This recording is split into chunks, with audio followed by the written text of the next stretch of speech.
One of the things that are ailing our country is negative ethnicity. You find you as a state officer, instead of thinking as a Kenyan, you think like a tribal person. Let me tell you something. The biggest problem we have had in this country is a leadership deficit.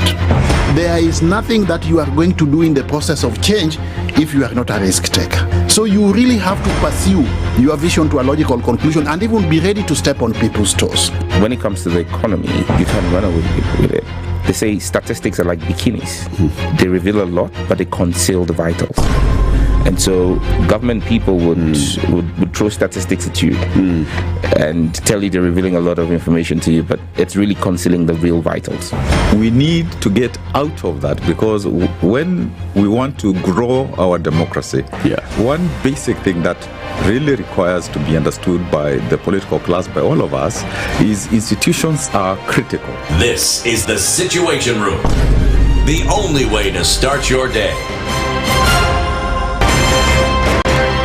If we just gloss over issues and hope that time heals, then we might find that in generations to come, we might be back at the same situation. And the whole thing is born of stolen elections. Spice. When it comes to the decisions you make, you must be independent.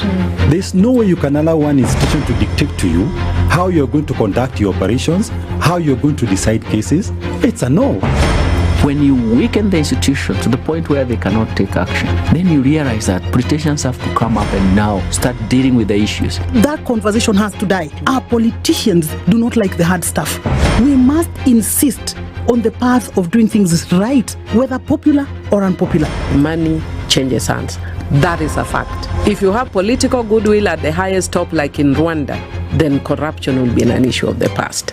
If you don't have political goodwill at the top, we will pass laws, we will amend laws, we will continue passing laws and re-amending laws, and nothing will happen. This is the Situation Room, the only way to start your day.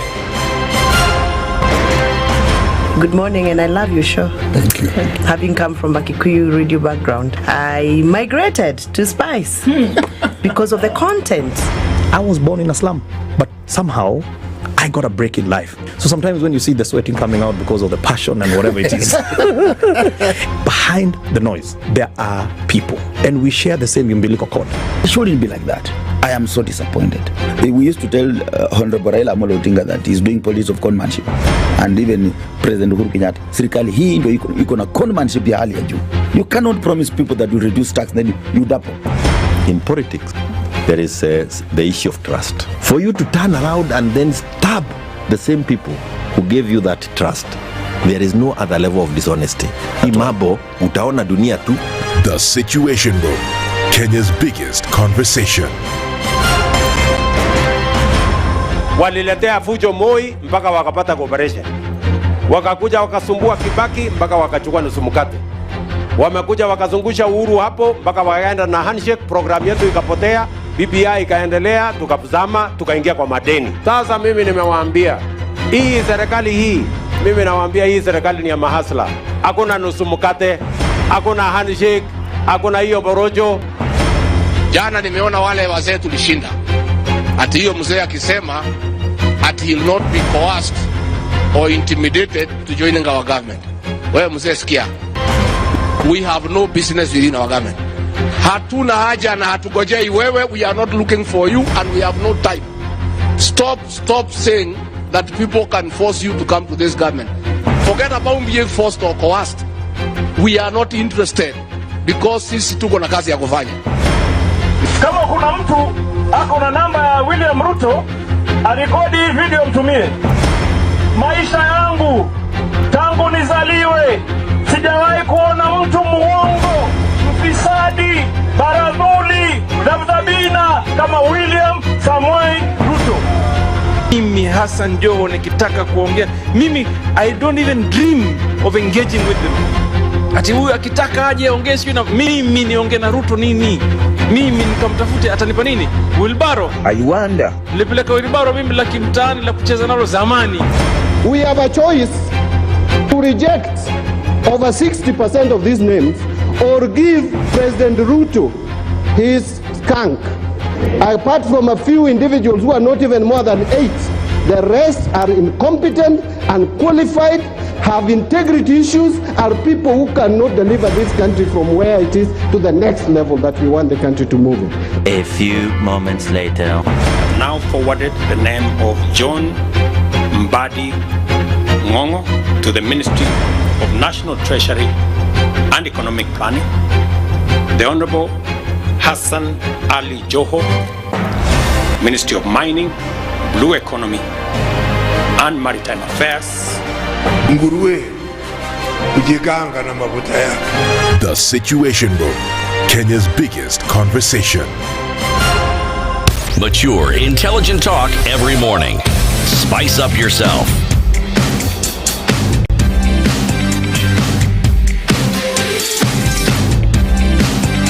Mornings done right. 94.4 Spice FM, Nairobi. It's after 6 o'clock on this 15th day of August, already in the middle of the month. August said, taking no prisoners, let's go kaende. Already in the middle of the month, and here we are. And you know what? Dennis Aseto is smiling. What's up? Hi, Dennis. I'm good. Uko salama? Nashukuru. Tulikumiss sana. I missed you guys too. How But have glad you- to be back. Little man is feeling better. Thank He's God. smiling, breathing well. So we thank God for that.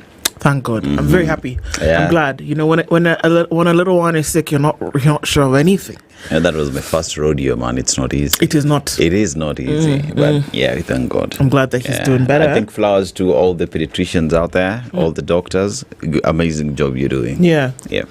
Well, I'm glad. I'm very happy that he's doing better and that you're here and back in the saddle, as it were. Kabisa. You know what? Even as we continue with that, so usually it's Friday and we're usually one Dennis down. But today, you remove one Dennis, I offer you another Ndu. I know. Did you know that there was ever something like that? Yeah. I mean, it's the only time we get to do that, no? It's the only time ever that there will be Ndu and Ndungu and in the Dennis. studio. Ndu. One Dennis down, we get another Ndu. Ndungu Gachane is here with us this morning. He's guest hosting with us today. He's a political reporter with KTN, and he's here. Good morning, Ndungu. Good morning, Ndungu. You see? I know. It's just like rhyming. Yeah. It's We'll okay. just get inside properly. Yes. And there we go. I'm telling you, Lydiah is a genius. You know, she thought she was just doing things, but kumbe. She was getting it right. Yeah. Well done, Lydia. Well, Ndungu karibu sana. Asante. Thank you for doing this morning. Yeah, getting into a very early morning, and you know, we just wake up and we start talking. Yeah. And I'm so glad to be here. Oh, I'm glad that you are. I've been working here, but you guys have not hosted me. I imagine. I'm happy that I'm hosting the show alongside Ndungu. And Aseto here. Karibu sana, karibu asante. sana. Thank you so much for doing that. Like we said, so we're getting into a conversation this morning. Now we have established that everybody's okay and that we're getting into things this morning. So karibu sana.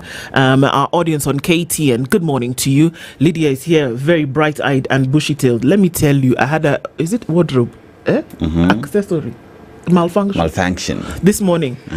If you cannot see me and know that the problem, I will not tell you what the problem is this morning. So let's just keep it moving. Amma? Kabisa. We'll know later.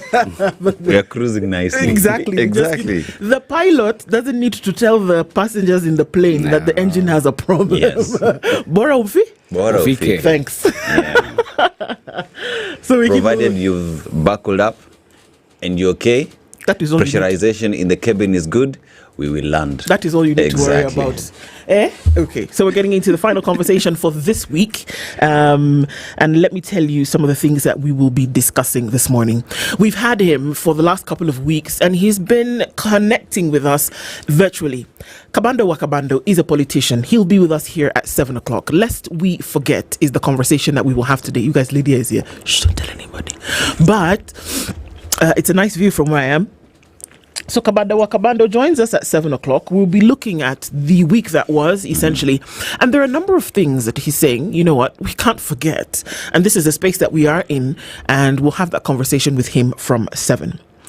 At 8 a.m., the number is 424,666,618. That's a very famous number this week because it's the number that equates the amount of shillings that Boniface Kamau won as the Sport Pesa Mega Jackpot winner. Lifetime fortune, understanding what 424.6 million shillings can do.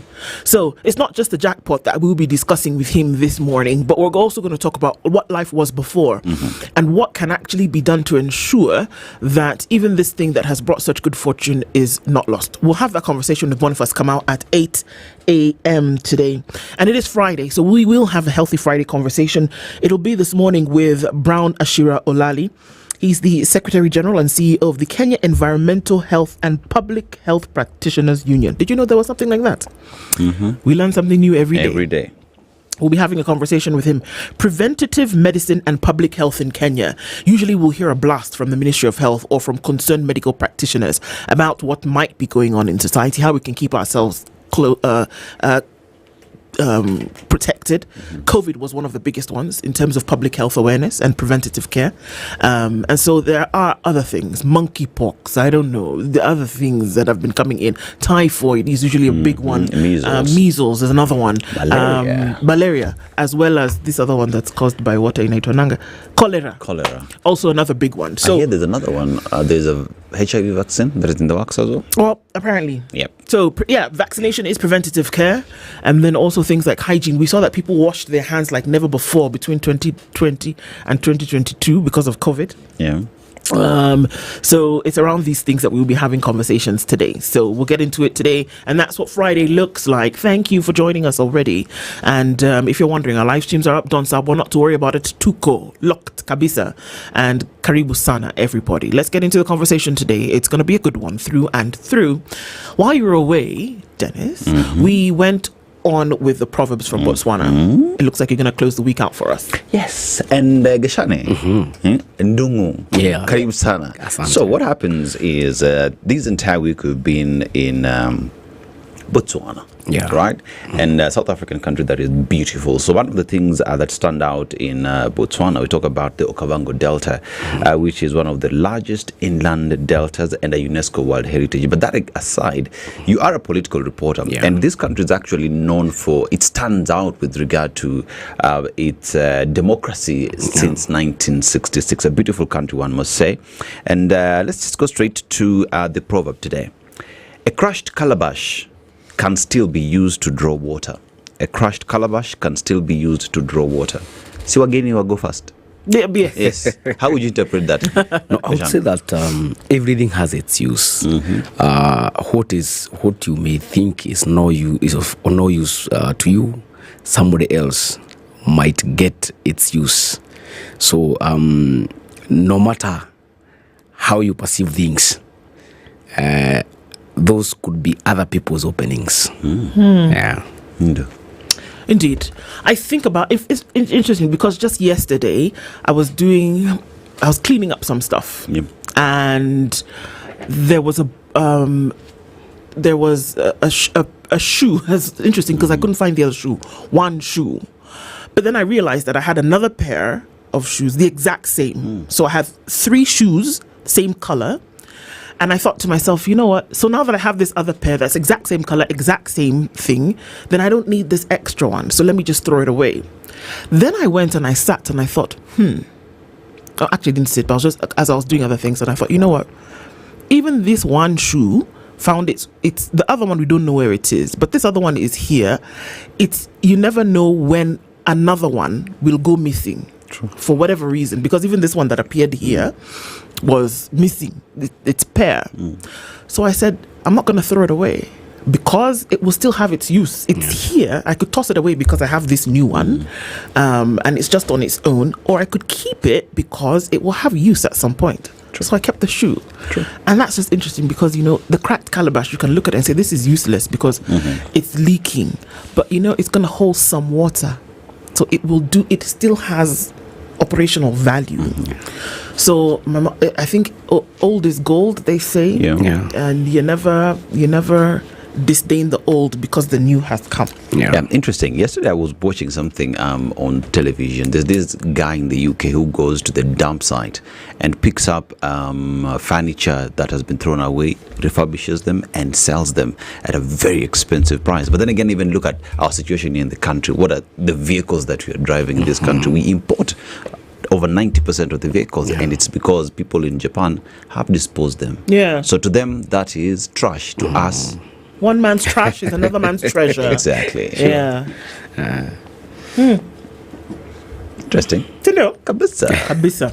Okay, people are online this morning, Namkoengi, but it's okay. We'll say hello to you guys as you get into. We know that, as we come into Friday, we know that there are a lot of silent listeners, people who don't send in a comment or even register their presence, but they're here and, watching the show to be able to, for us all to get insights. It doesn't mean necessarily that the folks behind the microphone are the ones who have the only insights, but that we all get into this conversation together and then we put it on a platform whereby we can then be informed, educated, and to an extent, entertained. So thank you for always joining us every morning as you do. Don Sabwa, good morning to you.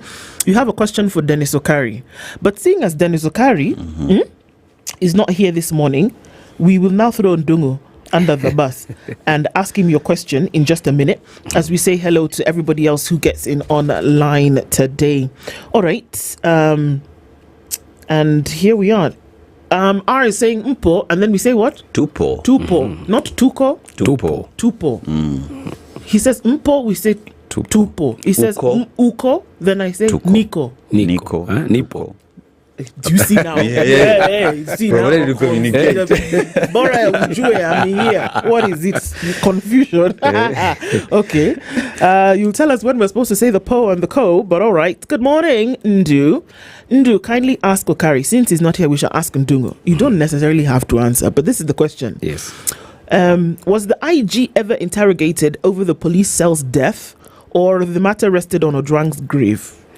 The Inspector General of Police was never interrogated because I believe he was not a person of interest. Okay.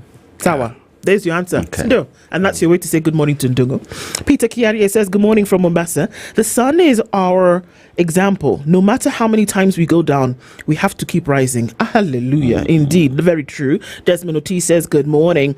And to pass my warm regards, we're passing them all to everybody. Homa Bay ni baridi. I have a pride. When you say Homa Bay is cold, I don't know, man. But okay. But you don't feel the cold? Okay. Good morning from Mombasa, says Robert Mbogo. Cavalier King is tuned in this morning, tuned in from Praslin, the land of Coco de Mer. Wow, the brightest seed in the plant kingdom. I love it. Margaret Wajohi, tuned in this morning. I'm from Houston, Texas. Always exciting to be here. Nawapenda nyote. Have a good weekend after the great conversation. Thank you so much, and thank you for being here every morning as well. And it's actually it's your night, but it is our morning. Man P says, good morning, watu wangu. Nikomacho nipate uhondo. Kutoka Austin, Texas. What's uhondo? Uhondo, juice. The tea or the thing? Yes. Okay. Or the tea thing. Okay, we go with that. Rogers Nyange says, good morning. Antonina Kehika says, the refreshing I have to do to wait for you to go live. Pole sana. Sorry. We are here, my sister. Leo says, good morning, Ndu and Dennis. Dungo is here as well. For the motherland to become a home with humanity and not just human. Systems that enable, encourage. The statement from Murkomen without consequences must be dismantled. Well, we're going to look into that today with Commander Rider on 7. Jared Dolan says, good morning. God is good and has given us all another day. This is true. Tibbs Muge tuned in as well. How long did two-term eaters stay for that speech? The Ritz wants more land. Well, yeah. Jennifer Tenyi says, good morning to all. Stanley Ngashe tuned in this morning. Greetings, gentlemen, to the ladies. Bushere. Okay. Looking forward to great discussions to close the week right here. Isaac Haley says, good morning. Big up brilliant minds and bold voices. My mornings are brewed strong with insight, wit, and unapologetic truth, stirring the national conversation with spice, depth, and a dash of cheeky brilliance. I think we should write a book from his. We need to collect all of these and put it together. Marketing doesn't need to do more than use these phrases to do a promo. I'm telling you. Erica War says, good morning, guys. Agutu Ogembo says, good morning. Good morning, happy Friday. Lock from Mukunda is General Mavenge. Yakundi Emmanuel says, good morning, our great Spice team. Have a blessed day to you too. Bwangi Juma, good morning, Spice FM. Mukapo, mkoje hapo, chumba chahali. Tuko salama chumba chahali kisawa. Okay. Yeah. Kevin Apero says, good morning from Northwestern. In for the daily dose. Karibu sana. Happy Friday, Spices. Ndu, your frames could be a future trend. Hands-free. I'm telling you, my sister. That's the thing. Hands-free could be the thing. Chris Mahora says, good morning. Edwin Wangoli says, good morning, Dennis. This is Edwin Wanjala. I run a column. I write on issues touching on governance, democracy, and public policy. I teach at Pwani University. Invite me for a chat. Miskia? Yes. Okay. The proverb in Luya, kuvunjika kwa mwiko sio mwisho ya kupika ugali. Okay. That's a proverb not translated in Kiswahili. In Kiswahili into You know what mwiko is? Hey, come on. Just asking. It's the thing that makes the ugali go turning around. Yeah. Turning around. Exactly. Good morning. You say not a long night. Okay. Ayenda Derek said there are 6 things that the Lord hates. You're letting us know what that may be. All right. And Jimmy Kakio says good morning, tuned in. And Lipo Kepserim says good morning from Busia. Man P says Uko, we say Niko. Mko, Tuko. Sawa. We keep learning as we go along. Sawa, sawa? Everybody, good morning. Karibu sana. And as you keep trickling into the room this morning, we keep those conversations front and center for the things that we'll be talking about today. All right. Let's look into the headlines and look at the stories making the news today. In Kenya's bold newspaper, The Standard, there's, quite some here. Ridiculous displays is the headline. Yeah. Millions sunk into a grittling jamboree of convoys, luxury hotels, and joyriders. The Homa Bay Devolution Conference has exposed a grotesque pageant of waste. Oy. Governors rolled in with fleets of fuel-guzzling Prados, aides flashing designer watches, and the delegations of up to 100, yet counties' stands lay bare. Bungoma's display was a governor's chair and unpacked phones. Kisumu offered biscuits and books. Siaya brought 4 pieces of dried fish from a private trader, as Baringo displayed a few tins of honey and pamphlets. Taxpayers picked up the tab as leaders reviewed the success of the meeting. Okay. So those are the pictures that we see there in terms of what the Devolution Conference offered. Of course, today is the closing of the conference. I believe that it is the Deputy President, Kithure Kindiki, who will give his last statement concerning that. And closing the conference. We'll hear, of course, in the coming weeks what then they've been able to achieve. Court rejects employment till death petition, upholds set retirement age. Okay, so it's going to come to a time at a certain age you gotta go. TVET students urged to participate in ICT global competition. KU confirms its prowess on stage with Trophy Hall at the music festival. Guys, I've been watching the music festival, and I must say I've been just heartily impressed this year. Ryla wants counties to handle education up to secondary level. Yes. So he did give his speech yesterday, and he said a number of things. And this is one of the things that he said, that education, you see the way counties right now handle ECD. Yes. And then the rest of education goes back to Ministry of Education. Yeah. Because now it's still a national function. Yeah. He said, you know what, counties, he seemed to have been wanting to put a lot of responsibility in the hands of county bosses. He said the oversight role essentially should not be in the hands of Senate, yeah. That MCAs are the ones who should now oversight counties. He said this yesterday. Yes. He also went on to say that handle education up until secondary level, it should be handled at the counties. All of this thing, na money. Funds follow function. True. As it is, ECD, is it handled at the counties? And I would like to understand the rationale as to what he was saying, but maybe there's a reasoning behind it. We'll look into those stories. Babu Owino bill seeks to clean criminal records for convicts. Okay. That should be interesting. We'll look into that as well. And we just wanted to look into the sports pages on the Standard very quickly. Of course, the Chan continues. Folks are getting into the round of 16 in the coming days. Mauritania on the brinks as Madagascar and Burkina fight for survival. Race for quarterfinal slots hots up in Zanzibar. This is interesting also because Zambia, who play Kenya on Sunday, have lost all their matches. And it still seems as though they're still tipped as a favorite. I don't know what magic is going to occur for that to happen, but okay, let's watch that over the weekend. It's going to be, I'm sure, scintillating football at Chan over the weekend. True. All right. Yeah, so let's go to the Daily Nation. Daily Nation and the big headline there in yellow. Mr. President exposed the corrupt MPs. Firestorm President Ruto's warning to bribe-taking lawmakers has sparked controversy, with some MPs conceding the House had become a den of graft and others fighting back. Leaders now want the president to name and shame the rogues. And Raila backs governors to snub Senate. ODM leader Raila Odinga has told senators they have no legal mandate to summon governors to answer to audit queries. Mr. Odinga says governors should account for their public spending before their respective county assemblies, a statement that is set to embolden the MCAs. Interesting how senators will take that, because for a very long time they've been the ones asking these questions to the governors. But then again, as we said earlier, festival winners head for state concert. Interesting. Remember what happened last time with state concerts and how it was controlled due to the displays that happened. The Butera girls come forward front and center. And relief at last. Bullet removed from protester after 400 days. 400 days is a year and a month, or 400 days is a year and 3 months. 3 months. Wait, 62 days is how many months? It's 2 months. 2 days. Yeah. Okay, 35. No, it's actually a year and a month. You're right. You're right. Wow, 400 days with a bullet lodged in your body.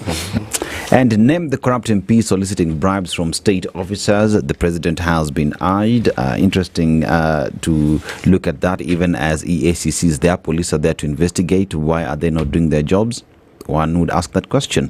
Stop summoning governors, that is Raila Odinga, and how Ruto made Homa Bay face of the broad-based government. So Area Governor Wanga says most of the development in the county has been with support from the president's administration. So the construction of the offices and the development happening in the county has been because the president as well has been supporting her to be able to do that job. And court declares Kulei farm owner of disputed 50-acre land. And Catholic nuns win a rare legal row with priests over school. Interesting. Gachane, what do you have on the Star? Yes. The headline for the Star newspaper today is Libya's vow to snub Ruto Raila joint meet with MPs. That President William Ruto and his broad-based brother set to hold a joint parliamentary group next week. And we have seen some of rebels from both the Kenya Kwanza and the ODM saying that they are going to snub the PG. Okay. And you see the rebel group is led by Nairobi Senator Edwin Sifuna and some other leaders like Kare Bamisi. It's already been called a rebel group. Okay. That's all the Star. Rebel. So we also have an audit flags industrial scale CDF routing at the MP's watch. Massive routing at the Constituency Development Fund. We have seen some of the key highlights of the NGCDF audit 2024 includes 2.1 billion unsupported bursary disbursements. We have 1.7 billion irregular distribution of bursary funds and 7.4 million misclassified bursary expenditures. These are quite a discussion. You remember there is also a discussion on whether we are going to transfer the NGCDF to the counties. Counties, yes. At least Raila Odinga has been pushing for that. I don't know whether these are some of the reasons. The Star also talks about Raila's saying that graft is deeply rooted in society. He made these remarks during the ongoing devolution conference in Homa Bay. We also have a story on Sports Pesa couple who says we had to change phone numbers I believe because we are going to have Kamau today, he's going to give us more on why he had to change his phone numbers with his spouse.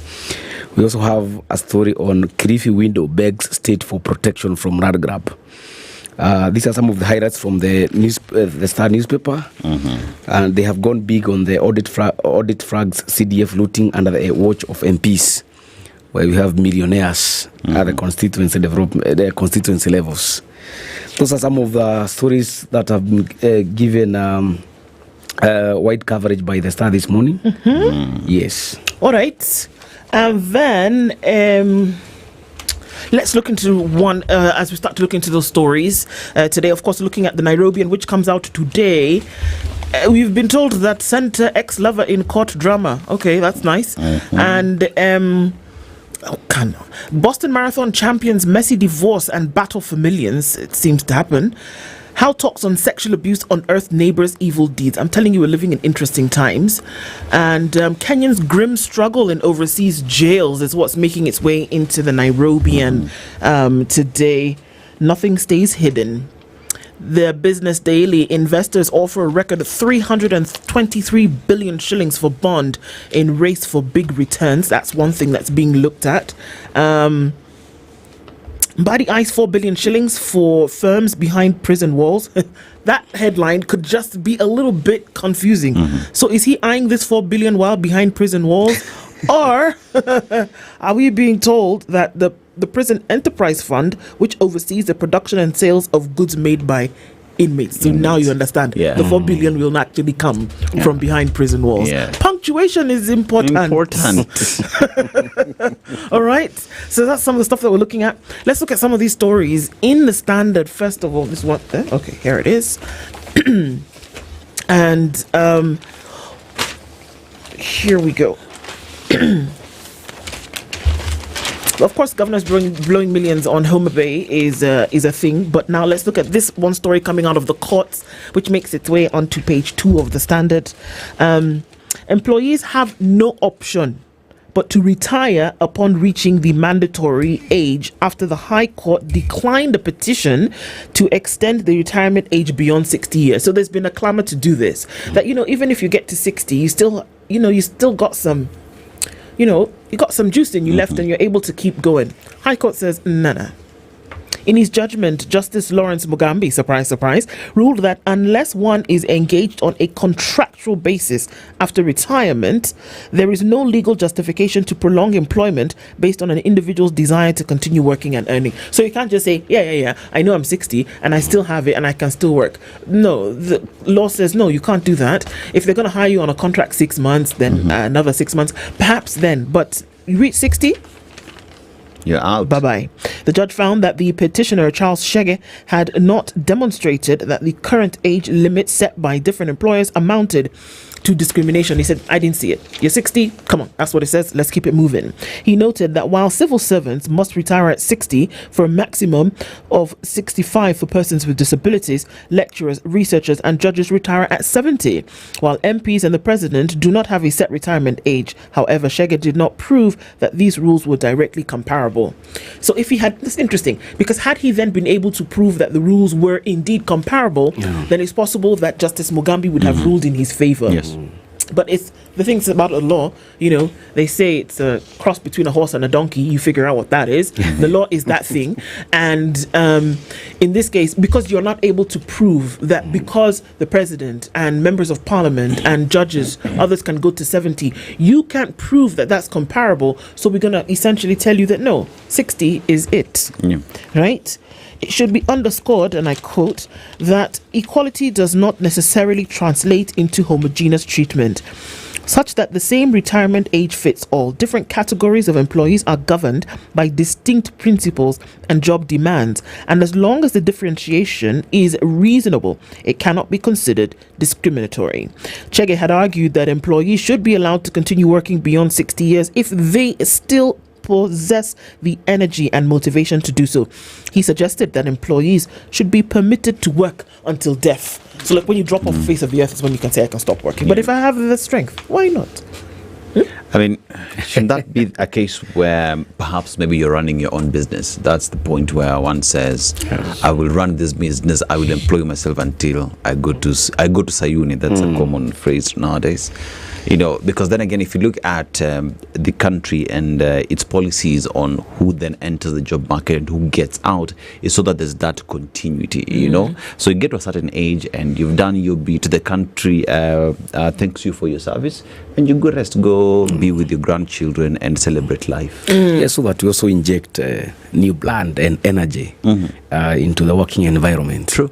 So I believe, you know, Kenya is facing serious unemployment levels, and if the only way to ensure that we have more people and energy into these working environments is to just at 60 you just go home and let other people work. And then again, you know, if you're 60, now think about 60 years later, a lot has changed. Technology is different, how people view things is different, you know, so there is always need, as you say, to inject new blood and for continuity purposes, you know. Yeah. So let's look at this story on The Nation, page 12, and it's all about food security in the country. And it's why North Rift coffee boom has sparked food security fears. Now, agriculture experts have warned of a decline in crop production that could threaten the country's food security as more farmers in the North Rift diversify from food crops to high-value cash crops. Now, many farmers in the region, considered Kenya's food basket, are venturing into coffee, sugarcane and horticulture production, lured by attractive prices. In Uasin Gishu County, one of the leading maize-producing zones in the county, the county government has distributed 383,000 coffee seedlings produced at Chebororwa Agricultural Training Center. The seedlings are being sold at a subsidized rate of 30 shillings each to meet growing demand from farmers shifting to coffee production. And let's just look at the numbers being cited here. Now we have 383,000 numbers of coffee seedlings that Uasin Gishu County has distributed to farmers, and 18,000 hectares of land under maize farming in Uasin Gishu, down from 40,000, according to report by the county's agriculture department. Now 65,618 tons of coffee produced in the Rift Valley last season compared to 19,573 tons in the previous season.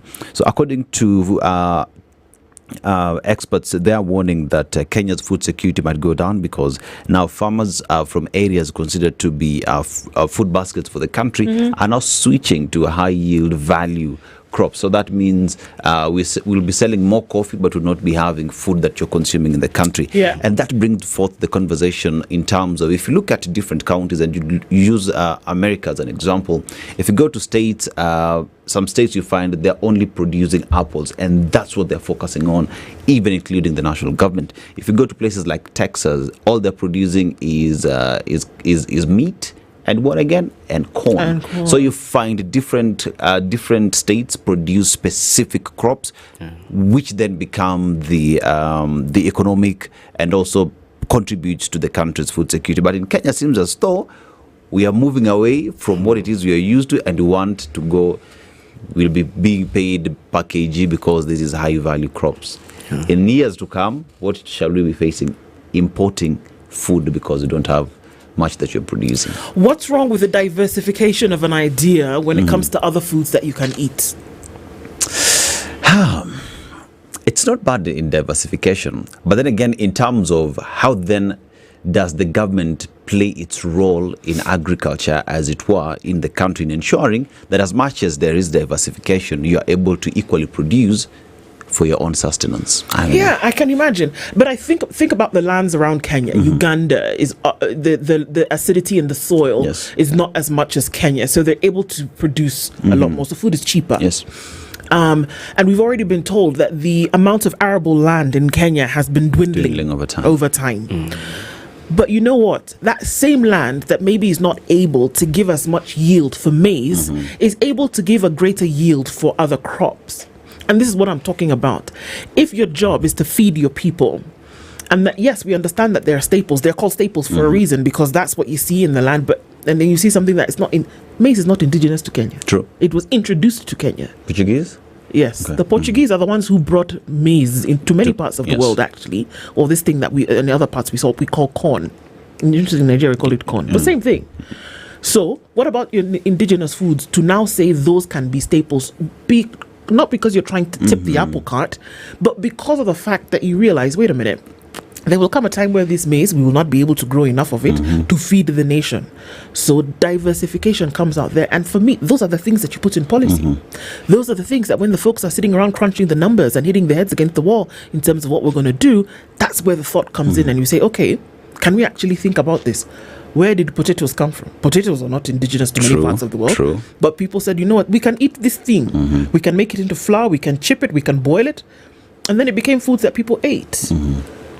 It's here. And then the issue of, you can also not tie farmers to engage in unprofitable exercises, ventures, when they can just diversify and engage in coffee production. And you see, because coffee is a cash crop, they can they can actually get some money to buy the maize if they need, instead of tying them to maize production when it is not yielding it to anything. The greatest thing with all this is it is already known that in the next few years we'll be having problems, right? Now, question is, what will the government do about it? Because one way that the government would go about it is, first of all, put policies and make it cheap and affordable for people to grow these. Incentivize those who will be producing food crops instead of cash crops, and find a way of feeding your people. Because if the government is sitting pretty, they will be found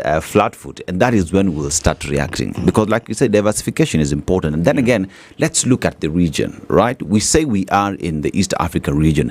Are there policies that are being discussed on how Kenya would be importing at an affordable price from, say, Tanzania, from Uganda, from Rwanda, and us also selling to them? Are these conversations that are happening? I think no. No, I don't think so. I don't think they're happening. And they should be. Yep. It's quite unfortunate. Now, the Star newspaper on page 6, the story there about Raila saying, President Ruto saying, Raila and I will beat you hands down. This is in reference to former Deputy President Gashagua, who has turned out to be Ruto's critic. The story says President William Ruto has fired a warning shot at his critics, declaring he will beat them hands down in 2027 general election. In his address in Awendo, Migori County, Ruto said his partnership with Raila will deliver a united and inclusive Kenya, while crushing a planless, clueless, and agendaless opposition. The story goes on. We have agreed. The story goes on that those other tribalists, those people of shares, those of hatred, without plans, policies, or agendas, I want to tell you, we will beat them early in the morning. Now, this tells you that the country is already in a campaign mood. We have put the mood for the country as a campaign mood, and it also talks to the possible alliance between President William Ruto and Raila in 2027. And as we talked about the proposed PG on Monday, it tells you that the politics are getting hot. And we also understand that former Deputy President has cut short his trip, and he'll be coming next week on Thursday. That tells you that kutakuwa na milindimo ya siasa. I don't know whether Ndu knows what milindimo is. Is it a lemon? Sio ndimo, tunasema mirindimo. Mirindimo is like the drums, the big drums of politics. Okay. Yeah. Yeah. But it's interesting that both Raila Odinga and President William Ruto are now calling Gashagua and crew the opposition. Yet you know very well the official opposition, even in house, as it would be, is Raila Odinga. Interesting that they've now formed a broad-based government, and they consider themselves both to be on the same side and talking ill about Gashagua and team. What happened to just playing politics, as it were, and the opposition just playing its role? I think what is so sweet in being in government? There is a lot of hypocrisy in politics because the president talks about joining hands with Raila in 2027, and he goes ahead to refer the Gashaguas and Karonzos as the opposition. But who is holding the minority seats in parliament. So the ODM continues to hold these positions, the minority positions, and the architecture of our constitution is that there is no opposition. But when it comes to parliament, that is where opposition is regarded, because we talk about the minority leader. We also have the minority whip. So I don't know whether it is time that they may cede these positions to the Kalonzos. And Gashagua, so that they may now be referred genuinely as opposition. Can I ask? Ask. Has Rigathi Gachagua said he's running for president? No. Oh, okay. I'm just asking. But he's a party leader, right? Even the constitution does not allow him to run. But anyway, but it just seems that everybody's got their knickers in a twist over everything that he says at this point. And if it's been sworn that they're going to beat him, they said early in the morning. How do you beat somebody who's not in the race? And who is impeached, actually, because of debate. I don't know whether the constitution could allow Gashagua to run for president. Because that's a very real conversation that's happening right now. If that's going to happen, but it's elicited some sort of anxiety from anybody, really. But and I guess politics also in the way it's played out is anticipatory. That you say, okay, what might happen, and because of that, let's make this particular decision or make this particular declaration. It's going to be interesting times. Next Thursday is going to be like Christmas morning. Because folks are waiting to open a gift or two. Yeah, and as we talk about Thursday next week, Gashagua set to return from US next week amidst arrest claims.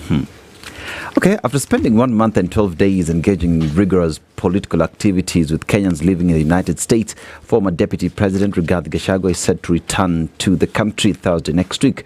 Gachagua announced on his social media platforms that he had cut short his planned 2-month visit to the U.S. to focus on campaigning for his Democracy for Citizens Party candidates in Banisa, Magarini, Malava and Mbeere North, where the party will be fielding parliamentary aspirants. So Gachagua is coming back and is coming into to campaign. Sema mimi pia niko wanjani. Yeah, and there are claims that he could be arrested. For what? That's the question. Oh, okay. Remember he talked about terrorism remarks. He said that the president is having some dalliance with terrorist groups. Right. I think those are some of the remarks that could land him into a hot soup. Okay. But we saw Murkomen on Tuesday say that they may not arrest him because to him, it seems he has mental issues. Oh, okay. Yeah, we will not arrest him. We might just escort him to psychiatric hospital. Dr. Murkomen has spoken, eh? Yes. Okay. Yes. It's good to double up, as you know. Yeah, Sini life. Do one thing today, do another thing tomorrow. I don't even know that they should be so worried, because does Rigathi Gachagua even have the support that they assume that he does? Are Kenyans actually leaning in the direction of Rigathi Gachagua? Are they? But anyway, like I said, it makes you nervous if you're not sure of what's going on. So there's this little story about how the Audit has flagged industrial scale CDF looting under MP's watch. Could it give rise to what Raila Odinga has been saying about, put this in the hands of the county bosses? It's unconstitutional, first of all, that CDF should be in the hands of members of parliament. But let's look at some of these numbers. It's on the Star this morning. Audit flags industrial scale CDF looting under MP's watch. 2.1 billion shillings. How's that for a number? It's the unsupported bursary disbursements. This same bursary that sends children, at the end of the day, they all line up under MPs, and then somebody goes with 5,000 or 1,000 or 3,000. Okay. 2.1 billion shillings. Unsupported bursary disbursements. Do they have a name and a NEMIS number to them? 23 million shillings misclassified expenditure. I don't know what misclassified expenditure is, but it can't be a good thing. Irregular distribution of bursary funds. Again, 1.7 billion shillings. 21.5 million shillings unauthorized bursary expenditure.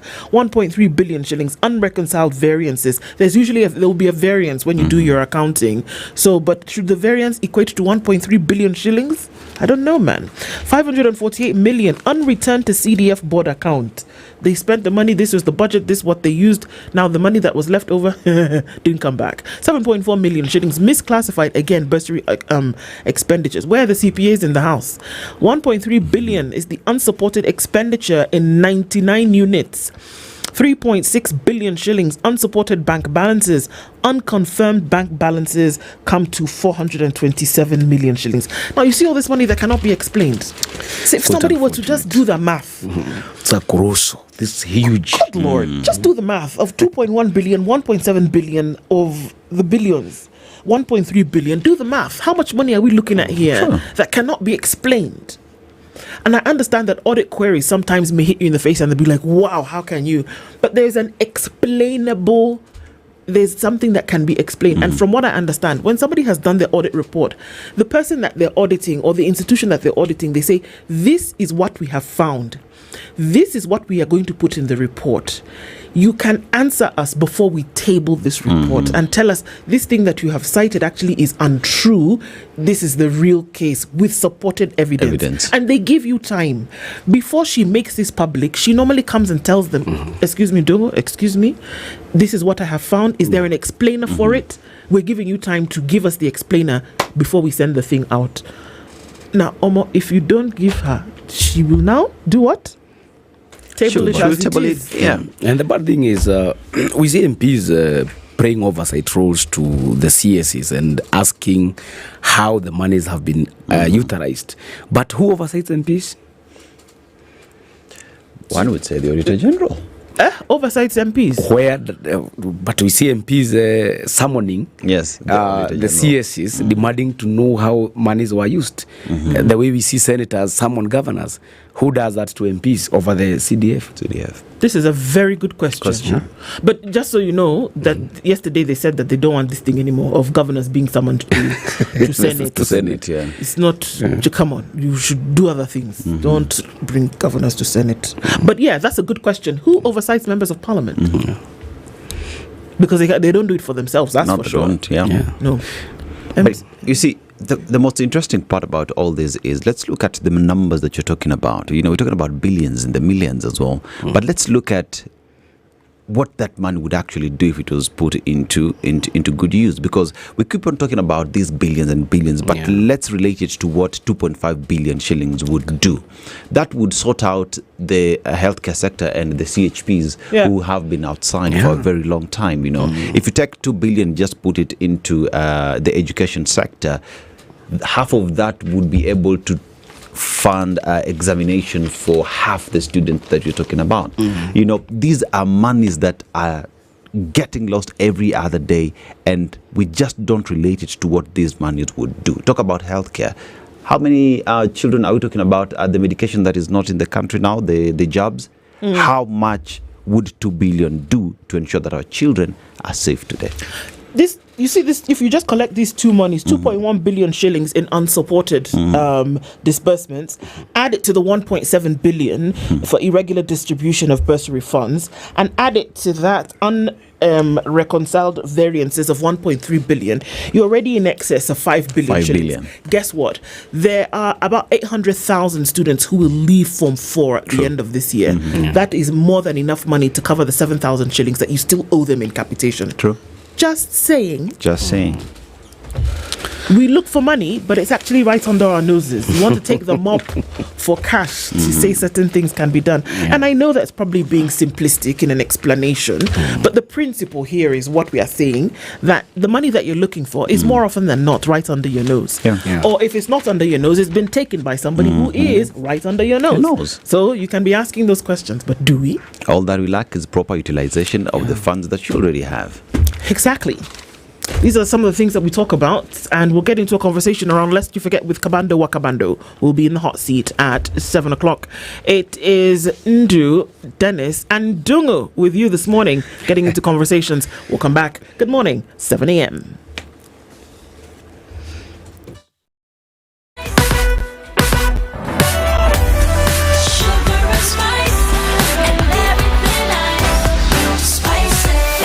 Spice up your life.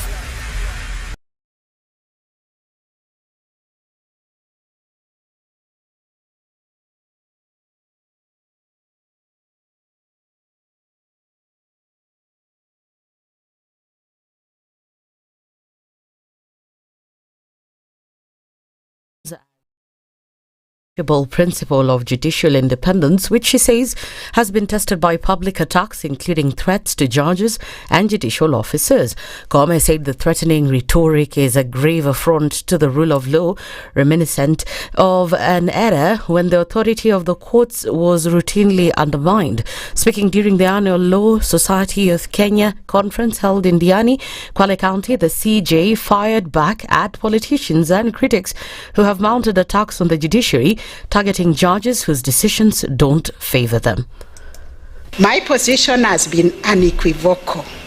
Any party aggrieved by a judicial decision, even if it is the government, the executive, they must seek redress through appeals or reviews, not through defiance or verification of judges or judicial officers. No one has the right to choose which court orders to obey and which court orders to ignore. Koome has defended the granting of bail and non-arrest orders to suspects, saying both are protected by the laws of the land, a statement that was supported by LSK President Faith Odhiambo. In instances where parties have been dissatisfied with bail and board terms imposed by the magistrates, they have swiftly moved to the High Court for review of those terms, and I'm happy to say the High Court has reviewed those terms to ensure fairness and proportionality on board terms. Anticipatory bail is neither a Kenyan innovation granted on whims, nor does it amount to judicial endorsement of crime. The judiciary is a fact finder guided by the law and evidence, and not to be swayed by political sensationalism. Deputy President Kithure Kindiki has urged officials of the ruling party to ensure a fair and transparent process for selecting a single candidate in the upcoming Baringo Senate by-election, warning that internal divisions could cost UDA the seat. Speaking while hosting 3,000 grassroots leaders from Baringo, Kindiki said the party could not afford useless trickery and must settle on an acceptable method to avoid disputes. Kindiki said the ideal outcome would be for aspirants to agree on one candidate, but if consensus fails, UDA will hold free and fair nominations, after which all contenders must rally behind the winner for the November 27th mini poll. If you make consensus, we'll respect that consensus and we'll accommodate those who will not get the ticket to fly our flag in the election. Hata kuna wengine wanataka kushindana na William Ruto hapo 2027. Sijui Ruto Maso, sijui Kasongo. Naangalia unasema huyu mtu ajui William Ruto. Hajawahi muona. Na kama alimuona usiku. A police officer attached to Diani police station has been remanded after he allegedly defiled his stepdaughter aged 16 years. The officer who was arrested is alleged to have been defiling the stepdaughter for the past 3 years when the victim was only 13 years old. 3 years after the incident, the victim's mother reported the matter to authorities, seeking legal action against her husband, Coleman Daira Zeta. However, the plea was unexpectedly delayed, raising concern with the family. They now fear that the case may be compromised amid reports that the accused is related to a senior official within the office of the Directorate of Public Prosecutions. The Energy and Petroleum Regulatory Authority has announced a decrease in the prices for super petrol and kerosene by 1 shilling per litre, while the prices of diesel remain unchanged. EPRA Director General Daniel Kipto said the prices will take effect from August 14th to September 14th. In Nairobi, super petrol, diesel and kerosene will now cost 185.31 cents, 171.58 cents and 155.58 cents respectively. Public Service CS Geoffrey Ruku has called on residents of the northeastern region to take advantage of the President's directive and register for national identity cards in large numbers. He said that access to government services and national opportunities begins with proper documentation. Speaking during during a government outreach mission in Mandera. Ruku said the government has removed all barriers that previously hindered residents from acquiring IDs and other essential documents. The Standard Group PLC holds the exclusive radio broadcast rights and license for the 2025-2026 EPL season in Kenya. All EPL fans are welcome to enjoy live coverage of the matches through our stations, SpiceFM, Radio Maisha and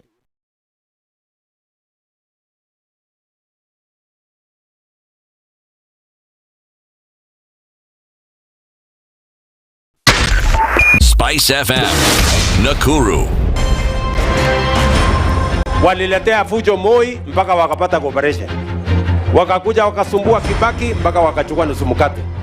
Wamekuja wakazungusha Uhuru hapo mpaka wakaenda na handshake, program yetu ikapotea, BBI ikaendelea, tukazama, tukaingia kwa madeni. Sasa mimi nimewaambia, hii serikali hii, mimi nawaambia hii serikali ni ya mahasla.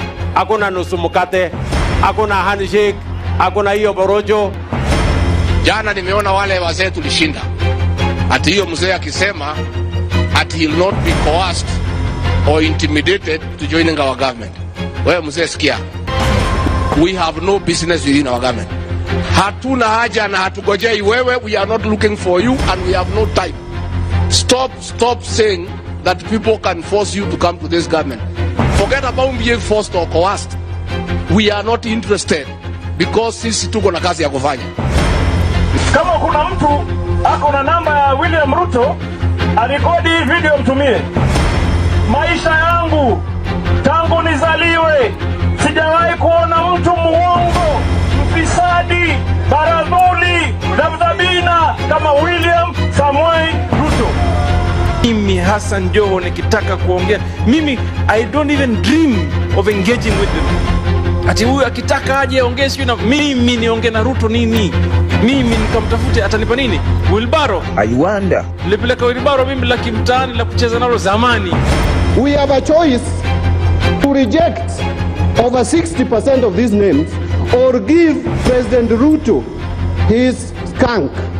Apart from a few individuals who are not even more than 8, the rest are incompetent, unqualified, have integrity issues, are people who cannot deliver this country from where it is to the next level that we want the country to move in. A few moments later.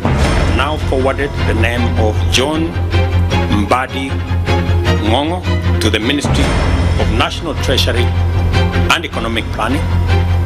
The Honorable Hassan Ali Joho, Ministry of Mining, Blue Economy and Maritime Affairs. Nguruwe ujiganga na mafuta yako. The Situation Room, Kenya's biggest conversation. Good morning, and I love your show. Thank you. Having come from a Kikuyu radio background, I migrated to Spice because of the content. I was born in a slum, but somehow I got a break in life. So sometimes when you see the sweating coming out because of the passion and whatever it is, behind the noise, there are people. And we share the same umbilical cord. It shouldn't be like that. I am so disappointed. We used to tell Honorable Raila Amolo Odinga that he's doing politics of conmanship. And even President Uhuru Kenyatta, serikali hii ndio iko na conmanship ya hali ya juu. You cannot promise people that you reduce tax, then you double. In politics, there is the issue of trust. For you to turn around and then stab the same people who gave you that trust, there is no other level of dishonesty. Imabo, utaona dunia tu. The Situation Room, Kenya's biggest conversation. Mature, intelligent talk every morning. Spice up yourself.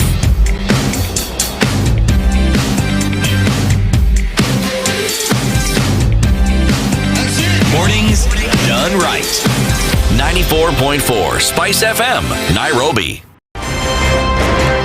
If we just gloss over issues and hope that time heals, then we might find that in generations to come, we might be back at the same situation. And the whole thing is born of stolen elections. Spice. When it comes to the decisions you make, you must be independent. There's no way you can allow one institution to dictate to you how you're going to conduct your operations, how you're going to decide cases. It's a no. When you weaken the institution to the point where they cannot take action, then you realize that politicians have to come up and now start dealing with the issues. That conversation has to die. Our politicians do not like the hard stuff. We must insist on the path of doing things right, whether popular or unpopular. Money changes hands. That is a fact. If you have political goodwill at the highest top, like in Rwanda, then corruption will be an issue of the past. If you don't have political goodwill at the top, we will pass laws, we will amend laws, we will continue passing laws and re-amending laws, and nothing will happen. This is the Situation Room, the only way to start your day. A very good morning to you, and we're coming round to about 10 minutes after 7 o'clock. This is the Situation Room. It's Kenya's biggest conversation on this Friday, and getting into one that we've been looking forward to for a while. And as we do that, let's just start off or rather finish up for the week. You've been telling us how we've been connected. Yes. And we're getting into the weekend of connections. How does that work? And you see, when you talk about connection, especially when it comes to internet, you want a service that is reliable. You want a partner who's there to hold you down and remind you that you will be able to enjoy up to double speeds at a discount. And what discount are we talking about? We're talking about up to 25% discount on Safaricom Home Fiber. Safaricom Home Fiber tells you we will come to your home, we will connect you, the router is free, connection fee is free, maintenance is free, and even when your internet goes down, they send you 5 GB for you to be able to use your internet. We're talking about different bundles, talking about bronze, silver, gold and diamond plans where you get to enjoy this service. So this service is ongoing, started on the 1st of August, going all the way to the 31st of August this year, and this is to ensure that you are able to enjoy fast speeds if you're streaming, if you are attending meetings, if you are watching your movies, if you are attending classes. Those of us who are in class, Safaricom comes in for us straight. So Safaricom Home Fiber feels good to be home. Be sure to connect yourself because time is running. Absolutely. One we can't forget.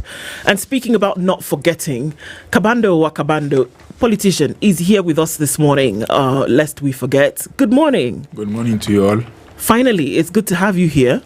Pleasure to be back to Spice. Very, very good. And you know what? Many people don't know this, and I know that you're not expecting this, but you know what? A lovely lady called Washera got in touch, and she says, you know what? Happy birthday, our dad.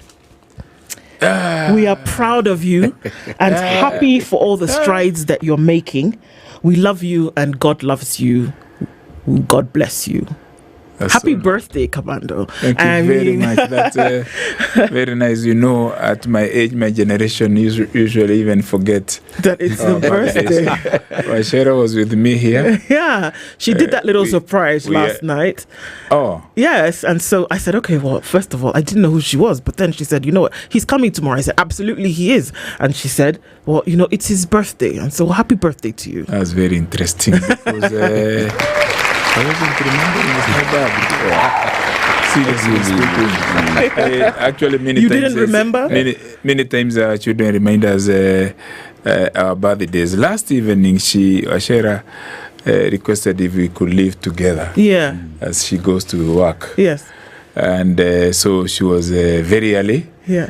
We were here actually an hour before. Yeah. We arrived quite early. Mm-hmm. Now I can connect one. Now you get it. Equals two. Oh, happy birthday to me. Happy birthday thank you. Thank you to Washera, my children, and all our friends. Absolutely. Thank you very much. It's God's grace to be alive. Indeed, it is. It is. We should always be grateful. For sure. Yes. And thank you for joining us in this conversation this morning. As we normally do, Dennis is going to share a proverb. We're in Botswana this week. Mm-hmm. Wow. And we'd love to get your interpretation of the proverb. Yeah, so Botswana, a very interesting country, a country that is considered to be a stable democracy. Africa's success story since 1966. You know, it is a country, when you talk about diamonds, and it's a country that produces lots of diamond. The economy is fueled by the mining that takes place in the country. They also have the San people, the Bushmen. Bushmen are just Bushmen. If you've watched movies coming from South Africa, Bushmen and how they live, interesting. Eating the most natural of foods there are, and one would say our Maasai is pretty much close to Bushmen that we know. But let's go straight to our proverb today. A crushed calabash can still be used to draw water. How would you interpret that?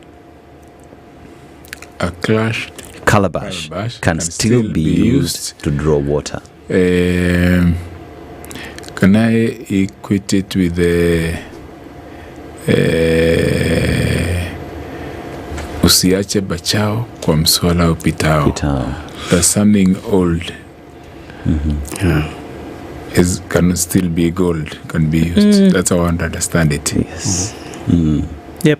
Old is gold. Old is gold. Even if the calabash is crushed, it can still be used to draw water, meaning that something still has a value despite time or age. Yes.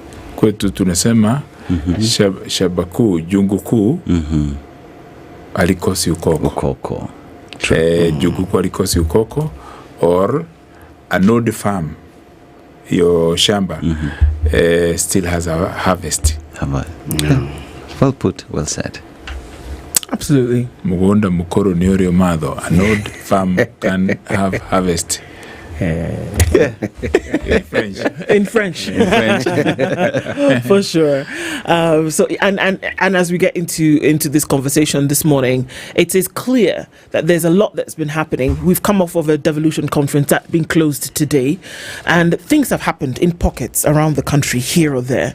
And you've been quite vocal, whether that has been in things that you've said or things that you've penned, or opinions that you've had. But then one of the things that you've been calling for, Kabando, is that there has to be a reset. Others have said there's a renaissance that needs to occur, and that we need to get to the place where things are being done right. Where is that coming from? And we often say we shouldn't forget. Lest we forget where we've come from. That's the only way we can dictate where we are going. With how you see things currently, what are the things that we must not forget in order to get to where we are going? After the 1992 elections, a team that is now Institute for Economic Affairs, and the likes of Robert Shaw and others, economists, Joe Aguirre, a prominent lawyer, Maina, of the Time magazine fame, and they did a research which documented into post-election action program, PEP, indicating what we needed to do in order to secure our democracy after the first multi-party elections in 1992. And after that, there have been a lot of work done, more memorably by the Committee on Devolution at Bomas of Kenya, leading to 2005 elections. And of course, we all remember Dr. Bai, rest in peace, and the works that were done. So the Devolution Conference of 2025 draws from very rich archives about what were the intentions of decentralization, of dispersal of power from the center to the counties, the creation of wealth and prosperity for people based in regions. And therefore, looking at what is happening today, there are of course some misses, and there are some scores. There are many instances. Like if you go to Makueni, I saw in Homa Bay, there was exhibition of the Makueni juice, which they're exporting. You have the story of Makueni milk, and even the hospitals, which speaks about the success of devolution as exemplified during the reign of Professor Kithuka Kibwana as a pioneer governor of Makueni. But there are many other areas where you have many misses, and therefore you even see even in the dailies today about the ridiculous displays, and your very paper, the Standard, has carried the story, the top stories on the ridiculous displays, the things that were displayed at the devolution conference as compared to what was expected of the people. So we celebrate that dispensation and the dispersal of power and the achievements that have been recorded, but at the same time we also know that we may have dispersed corruption to the counties. Many governors have issues. If you look, governors who have exited office, a lot of them work with the status quo, with the government, not for reasons of political ideology or alliances, but because they want to be protected against cases. Almost a majority of them have cases with the investigative authorities. So that now speaks to the story of betrayal of devolution by those who took stewardship and did not embed the spirit of devolution in the leadership that they practice. So there are misses and there are scores, but Kenya moves forward. Kabando, if you look at the place where we are as a country, you look at a country that has immense potential. You look at a situation where you look at the constitution and what it gave to Kenyans, the Bill of Rights, respect of human rights, and what is being done, the transformation of police from a police force to service. But you look at how these institutions are working today, and one asks, at what point did we just lose it? Why are we forgetting where we're from and what we try to achieve using the new constitution? And one would argue it is the political class that is weaponizing the police. But then again, where does the independence of the police go? Have they allowed themselves to be weaponized by the executive? Yes, and if you look from 2013, because we need to give credit to it is due and also critique objectively. Many of us looking critically into the transformation from the one party, and after that from the old constitution, you see leadership factor as very important in the institution, the performance of the institutions created by the constitution. So 2013, let's agree, we missed. As Kibaki exited the scene, we got our team, and we are all responsible for it. Those who partook of it into the Oruto team, and then the implementation of the constitution, the new dawn, happened in the regime of 2013 onward. I know many individuals who qualified for positions, and even as we are pro-establishment then, and we were in parliament then, we could see good individuals missing leadership of the National Police Service as Inspector General. We know the person who took over in 2013, 2014, or 20 from 2012 there, as we are implementing the police service, the constitutional commissions, the agencies to work, and oversight, including the Independent Police Oversight Authority. There was a lot of political arrangements because you had the issues of ICC. It's like there was a need to have the people who could comply, work with the president and the deputy president. And we ended up having incompetent people being installed, and very good people. Like I know a person who missed it to be Inspector General of Police, but just because he came from Luo Nyanza, specifically from Siaya, and was, maliciously suspected to be close to Raila Odinga. He missed the position, and everybody around agreed that he was the man who could engineer the reform within that, within the police service. So that, and then you remember even 2014, the security laws. We're in Parliament. You remember that day when the current governor of Homa Bay, the host of the devolution conference, threw a bottle of water, splash water, on the deputy speaker, Speaker Laboso, Joyce, then in Parliament. You remember even the current speaker of the National Assembly today being in the public gallery and members of parliament riding to the gallery and even tearing the trousers of Commissioner of Parliament today, the Parliamentary Service Commission member today, Johnston Mudhama. His clothes were torn inside the parliament. So I'm giving those examples to say, lest we forget, it's about the leadership. You know, when Kibaki came with the free primary education, there was no law that was changed. No.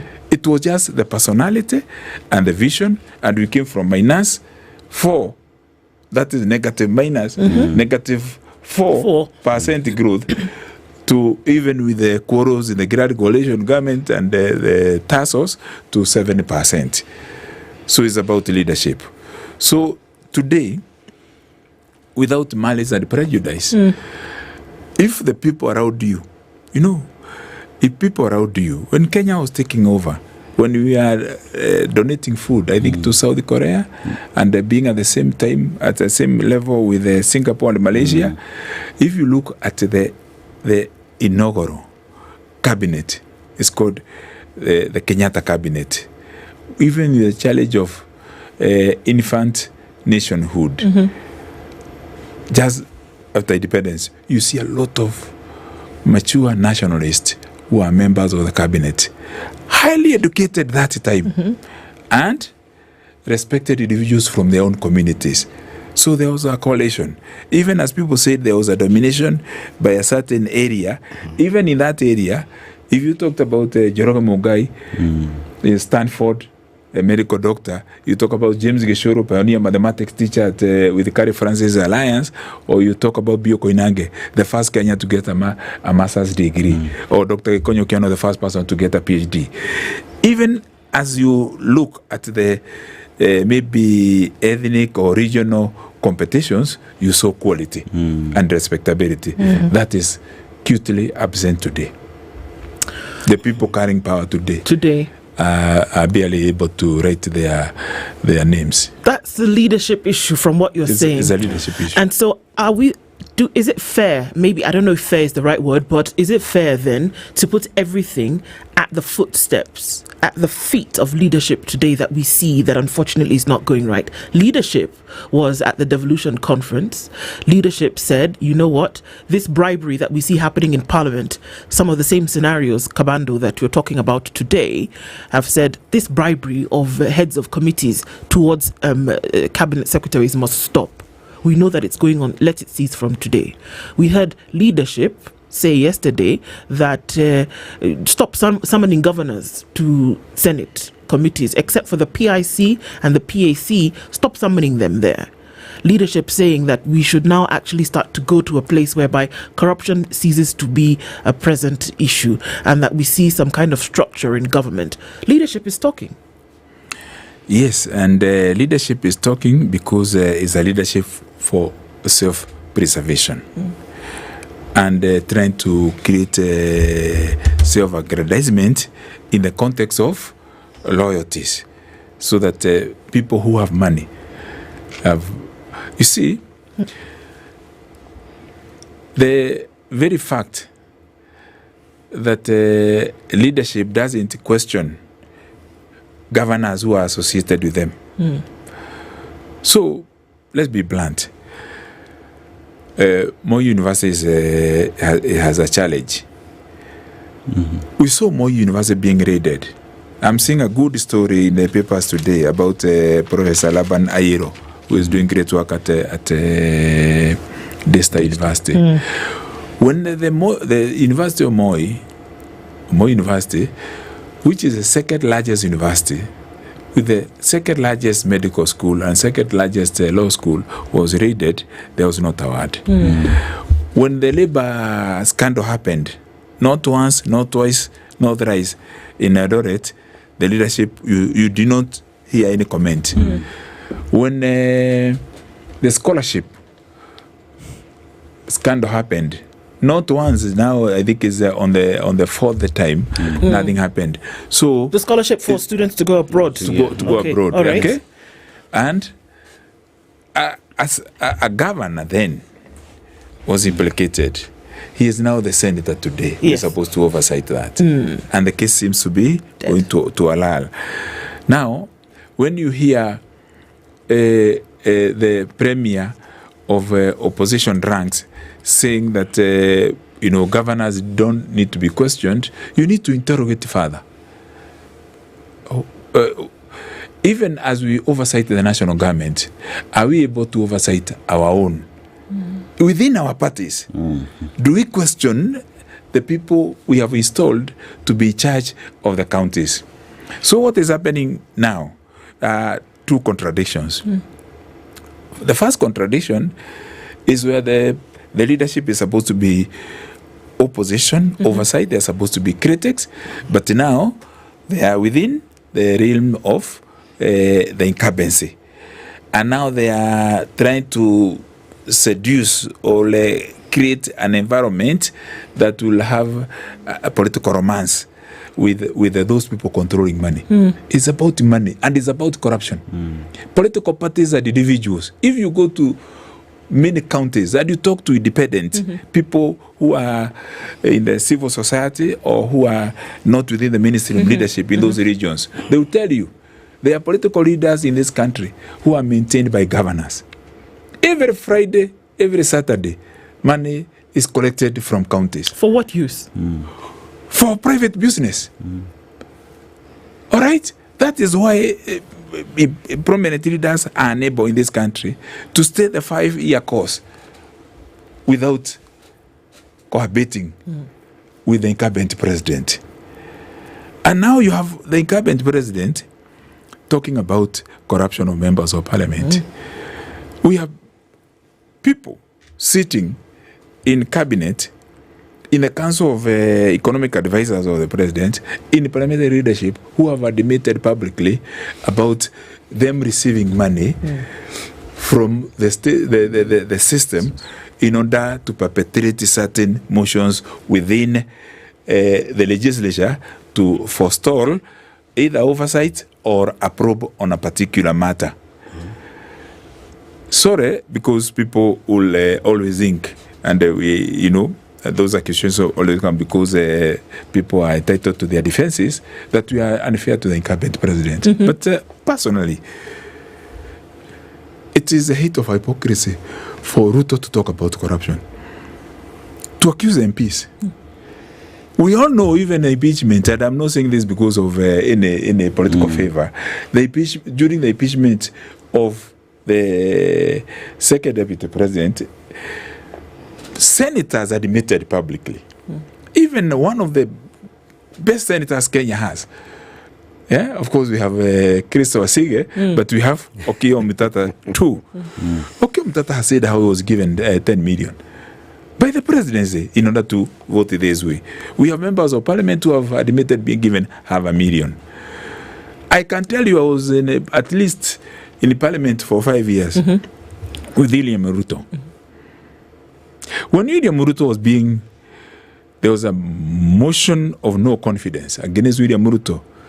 I think it was 09. By one, Senator Boni Kalwale. He was a member of parliament and the chairman of Public Accounts Committee. Ruto tried to bribe me. During that day when the votes were being done in parliament, again, he was a minister for agriculture. Yes. If you remember that. Okay, and they sent an emissary. There was offered some money. Fortunately and unfortunately, I was not even within parliament that day. We were having an official function at Green Hills in Nyeri. So, what is he talking about? Hang on. In 2009, the current president at that time was the Minister for Agriculture. That time they were not called CSs. He was the Minister for Agriculture. And he had come off a stint after being the Member of Parliament for Eldoret North. Yes. What you're saying is that this very thing that he mentioned on Wednesday, when he said it has come to his attention, as though it were a novel idea, it had come to his attention that members of parliament or heads of committees essentially were extorting cabinet secretaries for a particular decision of a committee to go in a certain way, which he frowned upon and vehemently said that this must stop. How do we do development on this side, and then you people are here where you should actually be pro-development and pro-lawmaking, asking for this kind of money? What we're hearing you say, Kabando, is that in 2009, the same man had sent emissaries to you to vote in a particular direction with money over a possible censure of his involvement in a maize scandal? I've said that, and I've said it live, that he did not send emissaries. He sent an emissary. An emissary. A person who is very close to him. And is a person that I respect, and I think he knows that. That person was an assistant minister. I was also an assistant minister, so we're in the same cabinet with the Ruto then. Okay? And I'm saying this in the context of what he's saying today. Yes. So I was directly asked, he was given the phone. They said, tufanya nini? And I, so that I rushed back from my outpost tour of duty to come and vote in parliament. It is a fact. I can also now, today, on my birthday, that I've been reminded by my daughter, Washera, the young lawyer. So, in 2015, there was a case of the National Youth Service scandal. The Nyamweya scandal. Where money was being carried in money bags from a branch of Family Bank in the CBD of Nairobi, Central Business District. I remember the then MP for Igembe South had raised issues, medical injury. After that, in this very studio, with Yvonne Okari was working here in a KTN. I remember we having a very heated debate about NYS with Africater. We are members of parliament together. And I even remember receiving a communication from the then director of National Youth Service, jackpot, who was just landed there from being the provincial commissioner, Central Province. So he works in Nyeri. And initially, we thought there were some propagandas. But as the process ensued, we got into details and facts. Okay? So one day I made a decision on a Sunday. And I left Nairobi and I went to a marketplace called Ishamara for a prayer of children that I was taking to Mule Children Home, 5 siblings whose mother had passed on. And before the prayer meeting started, I requested for an exclusive interview with a media station, your competitor. So I only called one media station. And they carried the breaking news of me calling for the resignation of Anne Waiguru. You can still search it. It's still on YouTube. Calling for resignation of Anne Waiguru from Okoroine that Sunday afternoon because of NYS, because we had got details about the looting of NYS. 3 days later, William Ruto, as deputy president, called me in the presence of Jomo Ashiali. I remember we had the Committee of Agriculture meeting at Safari Park Hotel. And when he called and asked me to stop the criticism and to leave the issue of NYS. Why? Okay? Because in his words, Kabando, hujui hili jambo litafika wapi.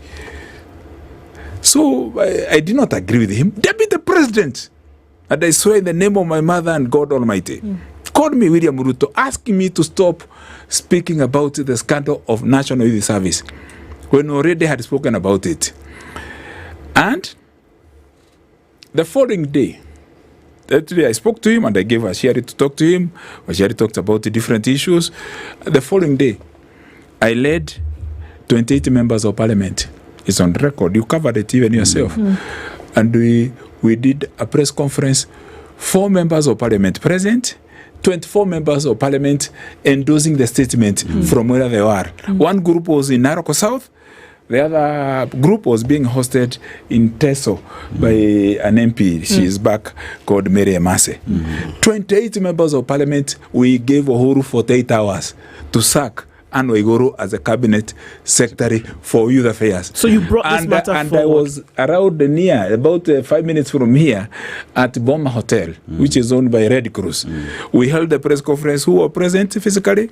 Myself, Washiari, Karekebiuki, and Kariokebiuki from Mara constituency, and Kiko Jenga from Gatondo North. 4 of us signed physically, we 4 spoke, but 24 others endorsed a statement. This very evening, Ruto called me in presence of other MPs because, again, we are having a meeting there. Yes. And asked me to keep off the matter. For a second time. For a second time. Washari was present that time when he called me. And even Kanikega was present for the second time. Soon after, you remember, Ruto went to Zimmerman PCA Church and he talked about the catwalk. Okay? You remember the statement by Junet Mohammed. You remember the statement by John Buddy, who is in Treasury now. And Junet is now leader of the minority. You remember the statement by Eden Duare. You remember the song Kila Mtu Atabeba Mzigo Wake by Morcomen, who is now in charge of Iteria. And Ruto talks about catwalk and the money being by card. He said the deputy president, a consumer of raw intelligence, said that the money was stolen in church in Zimmerman. But after that, when there was a story that was headlined, after IPOS did a survey about the most corrupt people in Kenya, and he was among the top 2, whatever, things changed, and a meeting was held in his official residence, and the political alliance were built. So I've given these instances. We sometimes don't even talk about these issues. These are the matters I've given you. Yeah. For instance, the one of giving Uhuru Kenyatta 48 hours to sack his cabinet secretary. And we pushed until she was sacked. Okay? And then they requested to be given light duties. And of course, the rest is history. You know. But Mheshimiwa, one may wonder, why did you not, at that particular time, expose the former deputy president and now the president? Why speak now? Why didn't you expose those incidences then? You see, even now there are many incidences that we don't talk about. We talk about the issue. Yes. You talk about the issue. That time, the issue we are talking about was the issue of National Youth Service and those implicated. Okay? So if you mix issues, people will focus on the personality and not the issue. Today, I've mentioned this because it's in context. Because Ruto is talking about MPs are demanding bribes. I've given incidences and I've given a fact that you can trace. There are things that are not, you cannot contest them because they are spoken. They are on YouTube. They are on print media. They are voiced in the media. So, in the context of the President of the Republic of Kenya, the 5th, Dr. William Ruto, is accusing legislators, the Senate and the National Assembly, of being bribe takers. But he is a chief bribe giver. All right? And in any case, some of these issues relating to President Ruto are not all of them are not motivated by personal prejudice. Isn't he pushing for the sale of Kenya Pipeline Corporation? The privatization. Who has had privatization of it? Yeah. Okay, the sale. Privatization is sale. It's the sale of Kenya Pipeline Corporation. Who has more cases of corruption at Kenya Pipeline Corporation than Ruto? How so? What are you talking about in terms of cases at KPC? He has had cases of corruption. Actually, Standard has covered more of those cases than the nation. Of course, the mainstream media. Him in court for being paid for services he did not render at Kenya Pipeline Corporation. Number two, for also being taken to court for grabbing of land belonging to Kenya Pipeline Corporation. So, Kabando, we've covered an array of issues. So we've talked about the position of security in the country and how we missed it in 2013. We've talked about corruption and how those calling for the end of corruption are the ones who are deeply involved on matters corruption. You go to matters education and you look at what is also happening in education, and there is a problem in education. Talk about the education funding model, talk about capitation not getting to schools, and you look at all these issues and one just sits and asks, if the situation is this dire, then where are we heading as a country? What should a Kenyan sitting at home and listening to what it is we are speaking to right now, and they ask then, how do I move on as a Kenyan? How do I live in a country where nothing seems to be happening? What's the saving grace for a Kenyan who's listening? The saving grace is the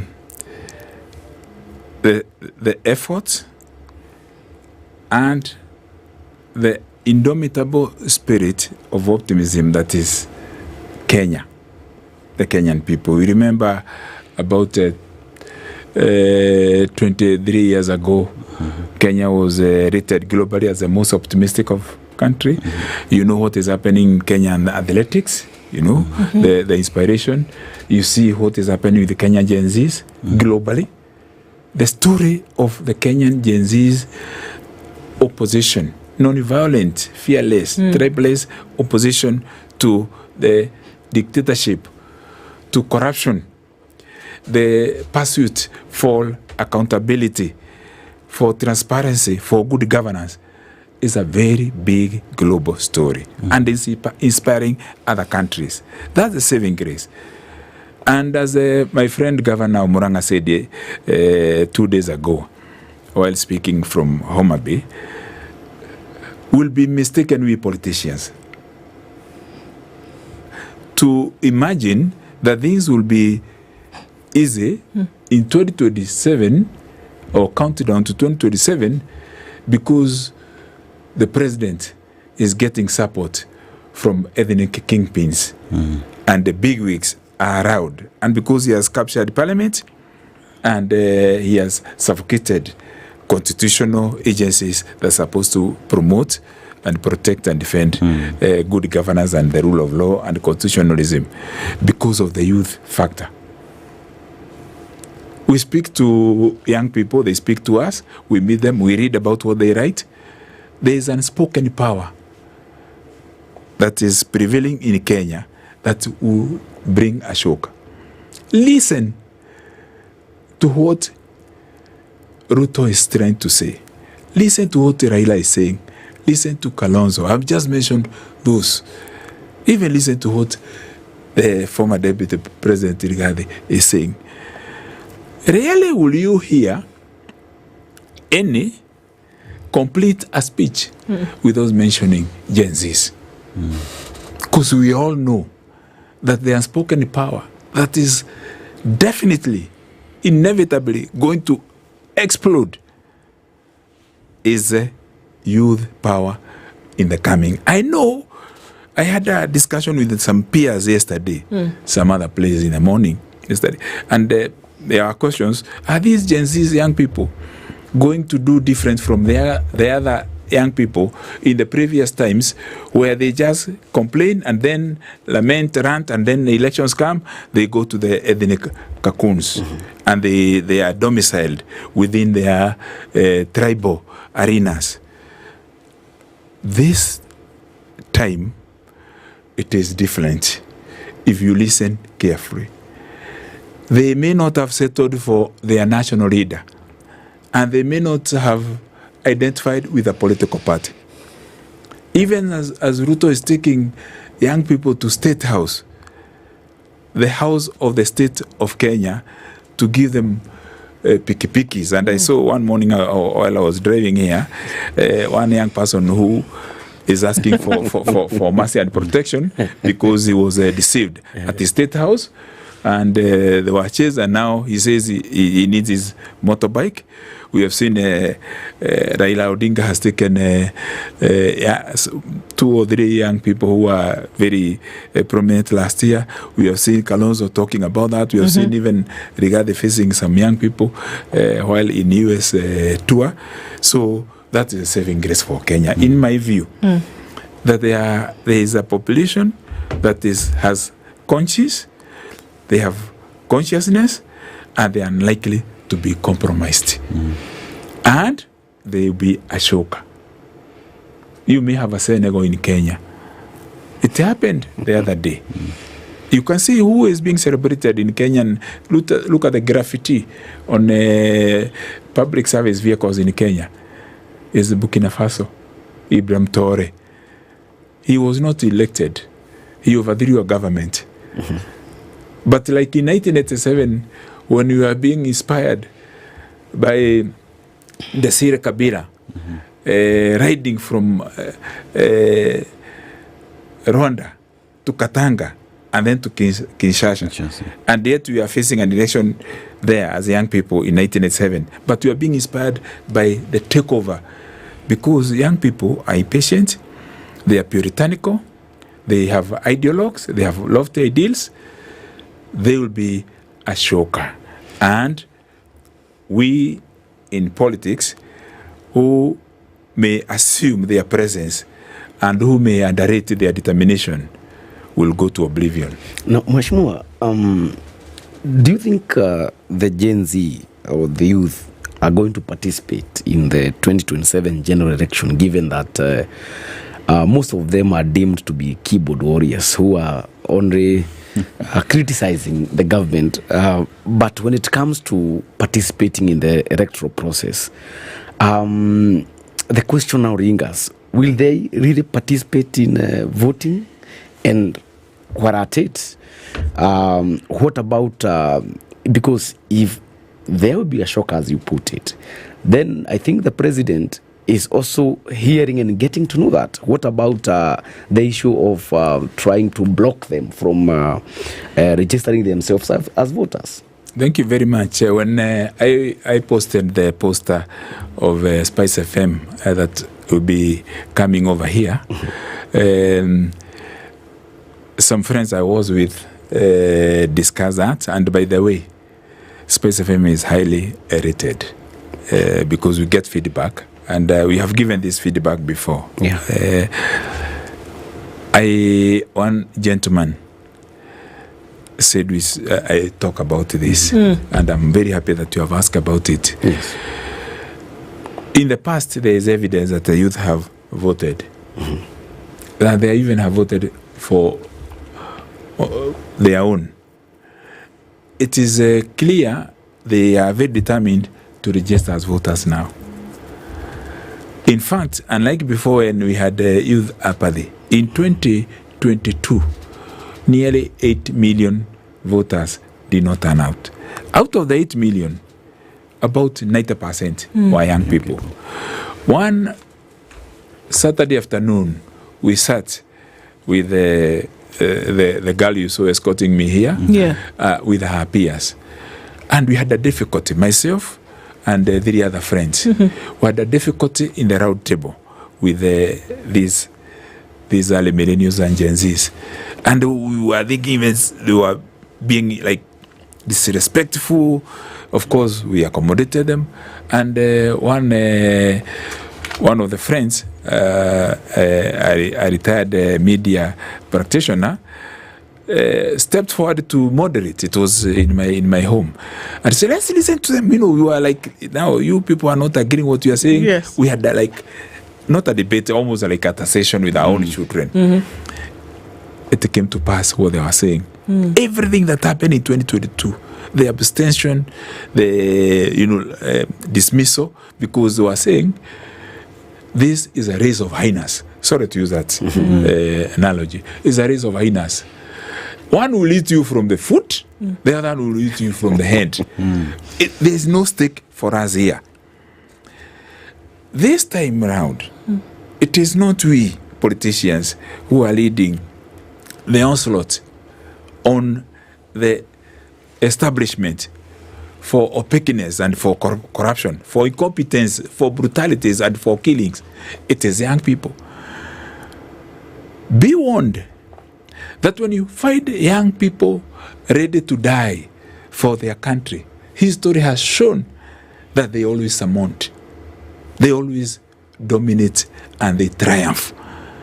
Look everywhere. Whether you talk about the Declaration for Independence from Pennsylvania in America, whether you talk about the Mau Mau War in Kenya, whether you are talking about the young Nyerere in Tanzania, or the Omukuto Wesinzwe in South Africa of Nelson Mandela, Walter Sisulu, Oliver Tambo, Thabo Mbeki. Let me tell you, what is happening is not being directed by any political party. We are gasping for breath ourselves to get or placate attention of the young generation. Are they digital anchors, as David Day would call them? Okay, call them names. I can tell you, I'm a beneficiary of a youth uprising. Okay? When we were at the University of Nairobi. And later, when I came to Parliament in 2007, there was something that happened. I may not have met their absolute expectations, but I can tell you, when the youth decided to go a certain way, and then they are cross-cutting. Let me paraphrase Kennedy Morogo, rest in peace.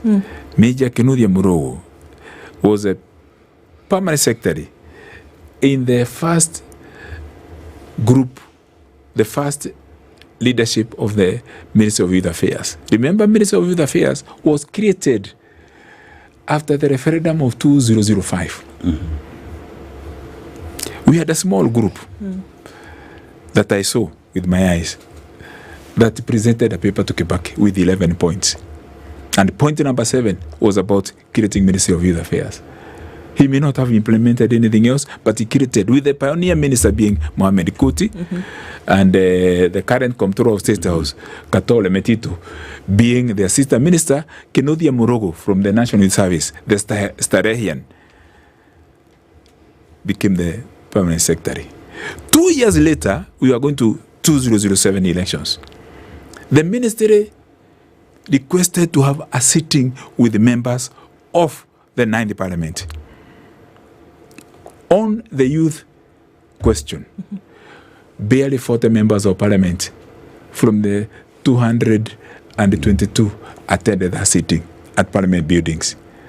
The paper that Major Kennedy Morogo presented had a youth Marshall Plan and the quick interventions that were necessary in order to prevent the youth uprising. And even gave an example, he did. And he repeated that later because I joined him the following year when I was appointed as Minister for Youth Affairs and Sports, that the youth of Kenya will soon push by their bare hands Kenyatta International Convention Center. And that round building will horizontally fall on another round building, the Nation Center. And the Nation Center will touch Kirinyaga Road, the Chumagumu area, spare parts. You know, in that election, you know what happened? Although there was a post-election violence because of politics, but there was a youth factor that came to the extent that when Mwai Kibaki and Raila Odinga formed the Grand Coalition government, some of the things they tried to do was KKV, kazi kwa vijana. And employing machinery and the programs through Youth Enterprise Development Fund and trying to anchor, and they did. I remember that event because I was there. We even called the former Vice President and Kamundi Awori to come from home, to come to youth service to grace the launch of the equipment that we are sending to many constituencies across the country, 40 constituencies at a time. You know, the contradiction and the irony of it all. The people who missed National Youth Service, that had invested so much in youth programs, even deployed district youth officers in every constituency, despite their messing and the graft, were rewarded. The people who messed, and you need to look at that report, the Kazi kwa Vijana Initiative, KKV, were rewarded some, and they went to devolution, to devolved units. So we have disinherited our youth at every turn.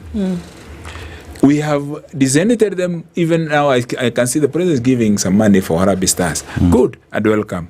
We don't begrudge that. Even people can even be asked to open a pay bill and even multiply because you talk about our national team and all that. But we have sat in meetings and seen and even raised it in parliament and press conferences when you are in that docket about Arabic Stars being disinherited by officials, some of whom may be prominent today. So we need to understand that as our problem. But like the PIP program, the Post-Election Action Program, our problems, our solutions.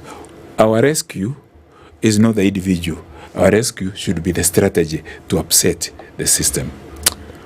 And that's a place to end on this morning, because, you know, just taking and gravitating from where we began and then getting to the point where we say what actually needs to be done. Solution-oriented is where we try to finish with a lot of our conversations, and then be able to say, if you don't have a strategy to be able to sort all these things that are perennial historical issues, then where are we going?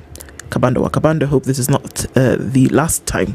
We hope that there will be more opportunities for you to come and speak about some of these things. Thank you for doing that today. Thank you very much for hosting me, and very best wishes for this very nice station. You are doing great work, and I deliver this message not because I'm here. It's a feedback that we receive from elsewhere. All is not lost. There is hope. Indeed. And hope will not disappoint us. Thank you so much for being here. It's 2 minutes past 8. Good morning.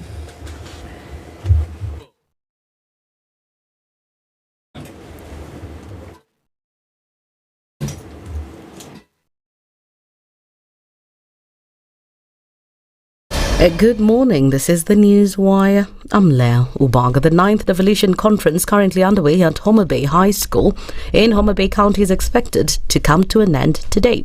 Deputy President Professor Kithure Kindiki is expected to officially close the conference, which has been highlighting the steps and challenges of devolution 12 years since its inception. Yesterday, ODM party leader Raila Odinga addressed over 11,000 delegates attending the conference while advocating for more allocations to county governments in the country to achieve the goals of devolution.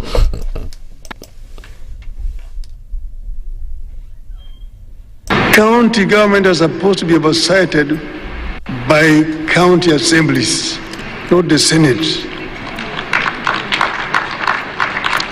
So therefore it is unnecessary for Senate to be summoning governors to go to appear before senators in Nairobi. Only the public accounts and the public investment committees should summon not even governors, the chief executives of the county government. It's a waste of time all the time summoning governors to come to appear before parliamentary committees. At the same time, he has called for better cooperation between the national and county governments in order for the implementation of devolution to be effective.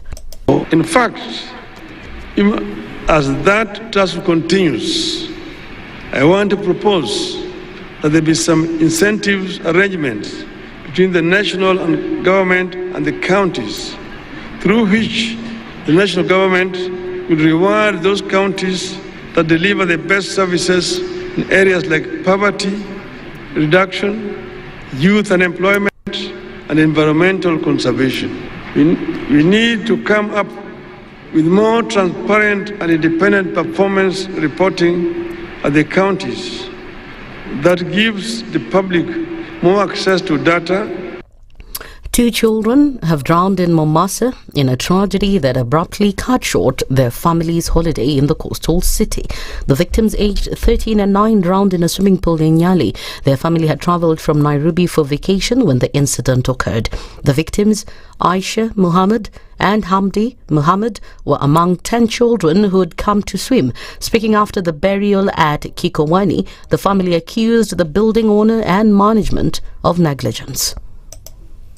Mambo ambayo imetumiza sana kwa kweli, kwa sababu sisi watu wa pwani ile mahali tunajua na watu wanakuja holiday ni huku pwani, na pwani ile raha watu wanakuja ni hiyo swimming pool, hiyo bahari, hiyo everything. Hiyo yote inatakana ikuwe na precautions, na kila swimming pool inahitaji watu ambao wanahusika na kuangalia hali ya watoto. Hapajaonekana security pale, hapajaonekana life saver pale ya kuelekeza watoto wasiingie pale, waingie kwa ile watoto, ama wazuie watoto wasiingie kabisa kama hakuna ya watoto, ama hiyo ni deep kiwango gani watoto hawajui. Tumepoteza roho nyingi kwa negligence ya kuwekwa swimming pool. I will urge the county government to inspect each and every construction going on within the county, basically because this is just a rampant issue which keeps on repeating on itself. County Commissioner Mohammed Noor said an investigation has been launched to determine the cause of the tragedy and legal action will be taken. The swimming pool must have a lifeguard, lazima ikuwe na safety procedure, kwa sababu wengine hata hiyo maandishi wanaandika hapo mtu hawezi ona. So ni jukumu la hiyo apartment kuona kwamba all apartments Mombasa kuweka safety measures.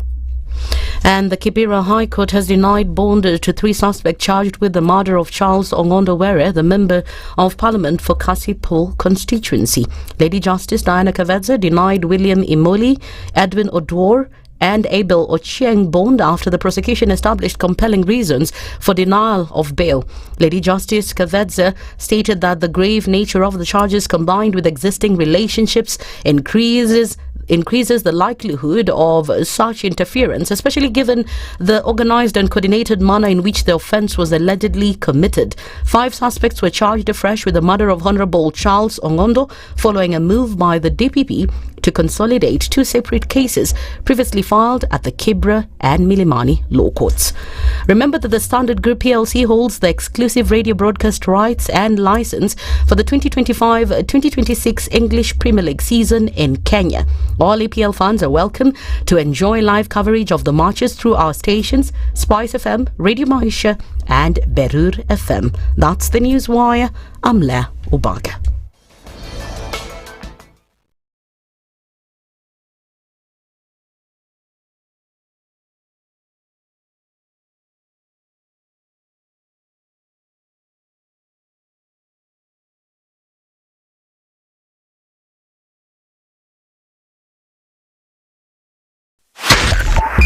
.5 Spice FM, Kisumu.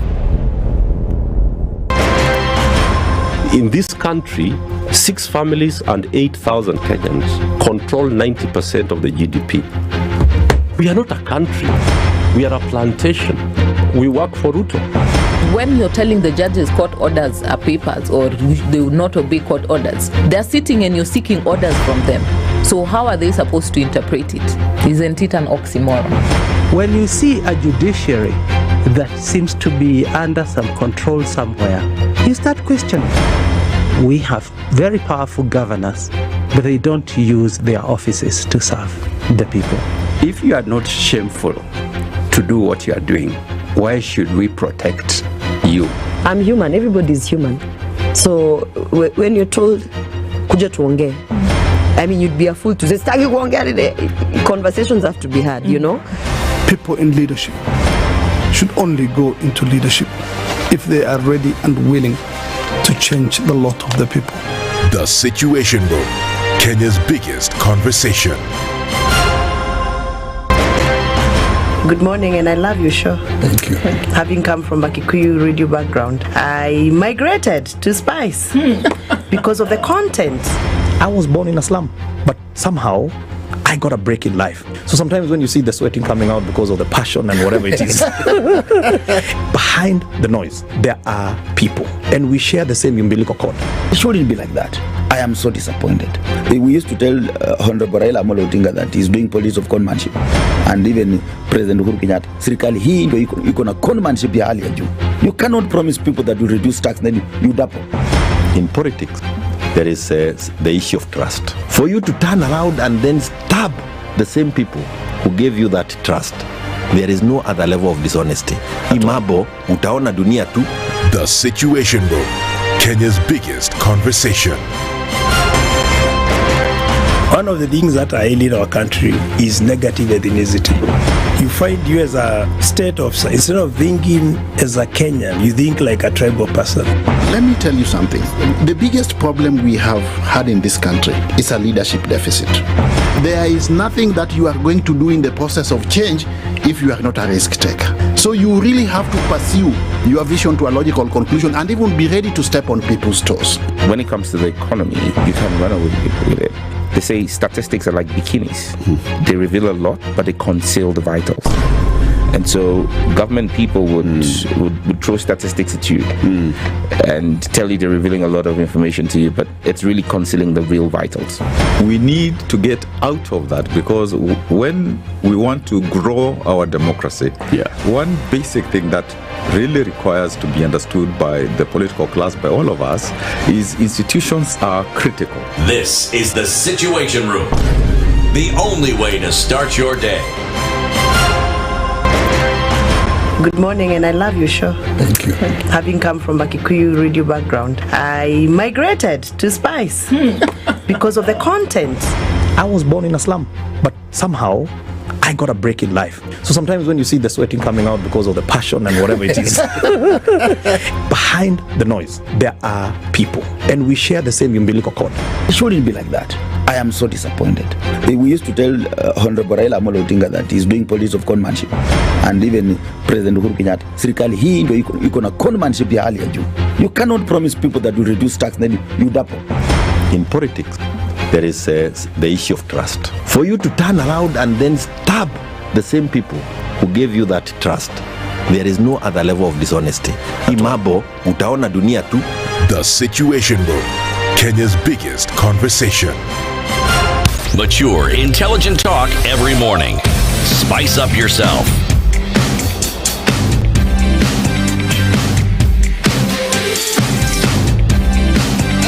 Mornings done right. 94.4 Spice FM, Nairobi.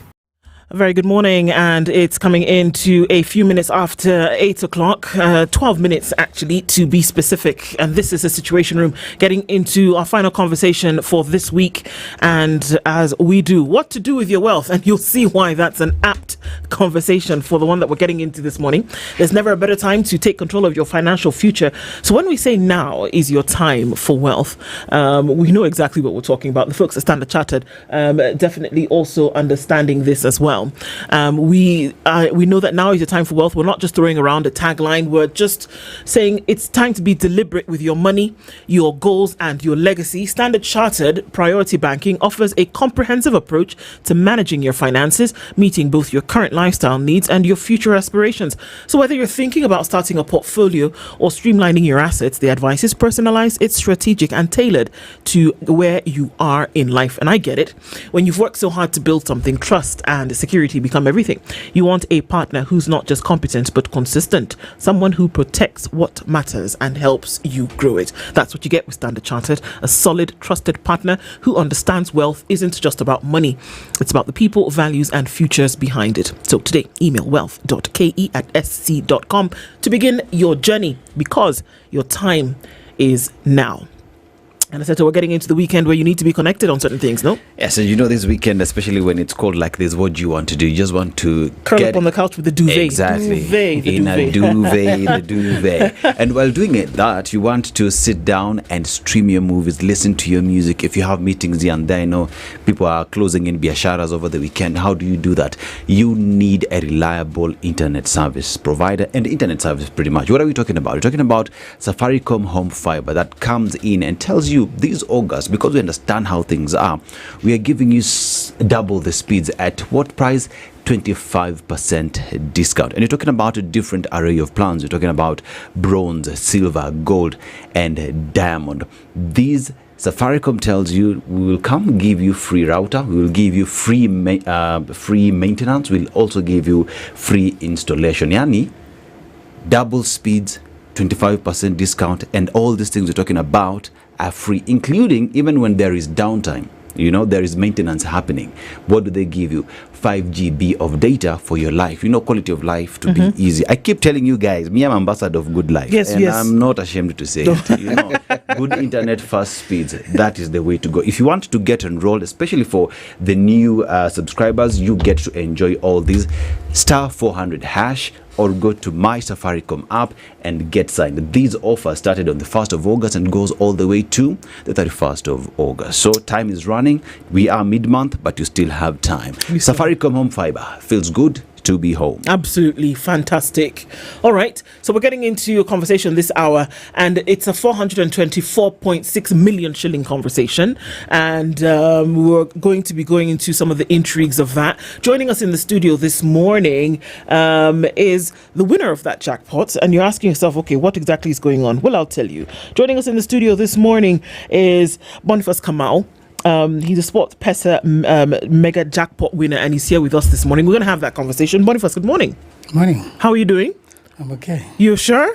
Yeah. One would imagine that you'd be a little bit more excited than that, but I guess we'll get into the conversation.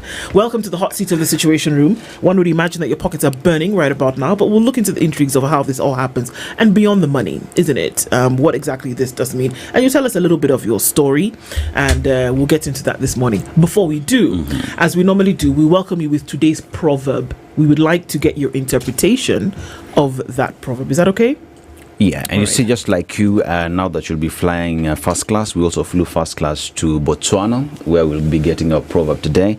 And one of the delicacies, when you go down there, you should try, they're called the Mofani worms. So the Mofani worms is a traditional delicacy, rich in protein, harvested from the Mofani tree. You know, some of the delicacies that rich people have out here, you know.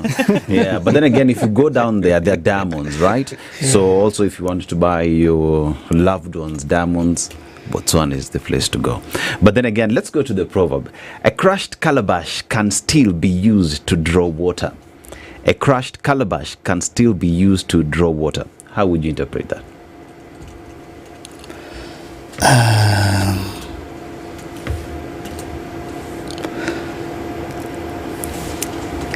You should not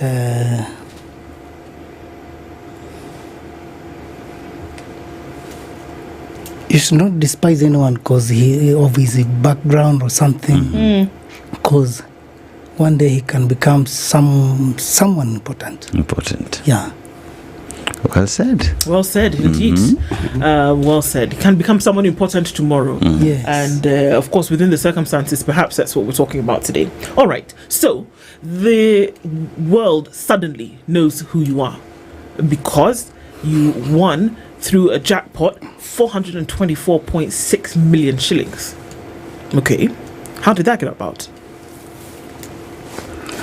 Yeah, I was on my just usual job where I work. By the way, I work in transport industry. A company called Nuclear Investment. I was doing my just usual job when I got this call from Captain, the CEO of Sports Pesa. He called me and said, "You know what? You won the mega jackpot." And I was like, "What?" I just say, "Ni God." Okay, hang on. What did you do to be able to get there? He called you, you played. What did you do? You spent some money. How did that happen? It wasn't just out of the blue that somebody called you. We usually bet. That's betting. What did you do? There is this betting, this mega jackpot, which usually comes on weekends. it has 17 games. I think I have some slips here I can show you. I usually go to a cyber and then print those slips. I analyze before betting, and then I place the bets. This is what I usually do. I've done it for the last 10 years. 10 years. Yes. You've been betting for the last 10 years. Yeah. Okay. Have you ever won? Before we get to 424 million. Have you ever won in the betting that you've been doing over the last 10 years? Some bonuses. Okay, so what have you won? Let's say, and how much have you spent, and what have you won? I've won, the highest I've won bonuses was 171,000. Yeah. So you've won before? Yeah. Bonuses, yeah. Okay. Yeah. You've won before, and what were you spending on these bets that you were placing? I usually spend, for placing one bet, we usually spend 99 shillings. But since I bet responsibly, I usually spend, on the higher side, I spend 300 shillings to 500 shillings. What's responsible betting? You don't have to take school the kids' school fees and go and bet with that money. No, all the food or the money for the food. You do everything after you bet with the remaining. If it's 100 bob or 200, yeah. So you've been betting with around that amount for the last 10 years? Yes. The highest you've won is 171,000 shillings. Yeah. You decided to place this bet this time, and what were you betting on? You said there were 17 games? And how long ago was this?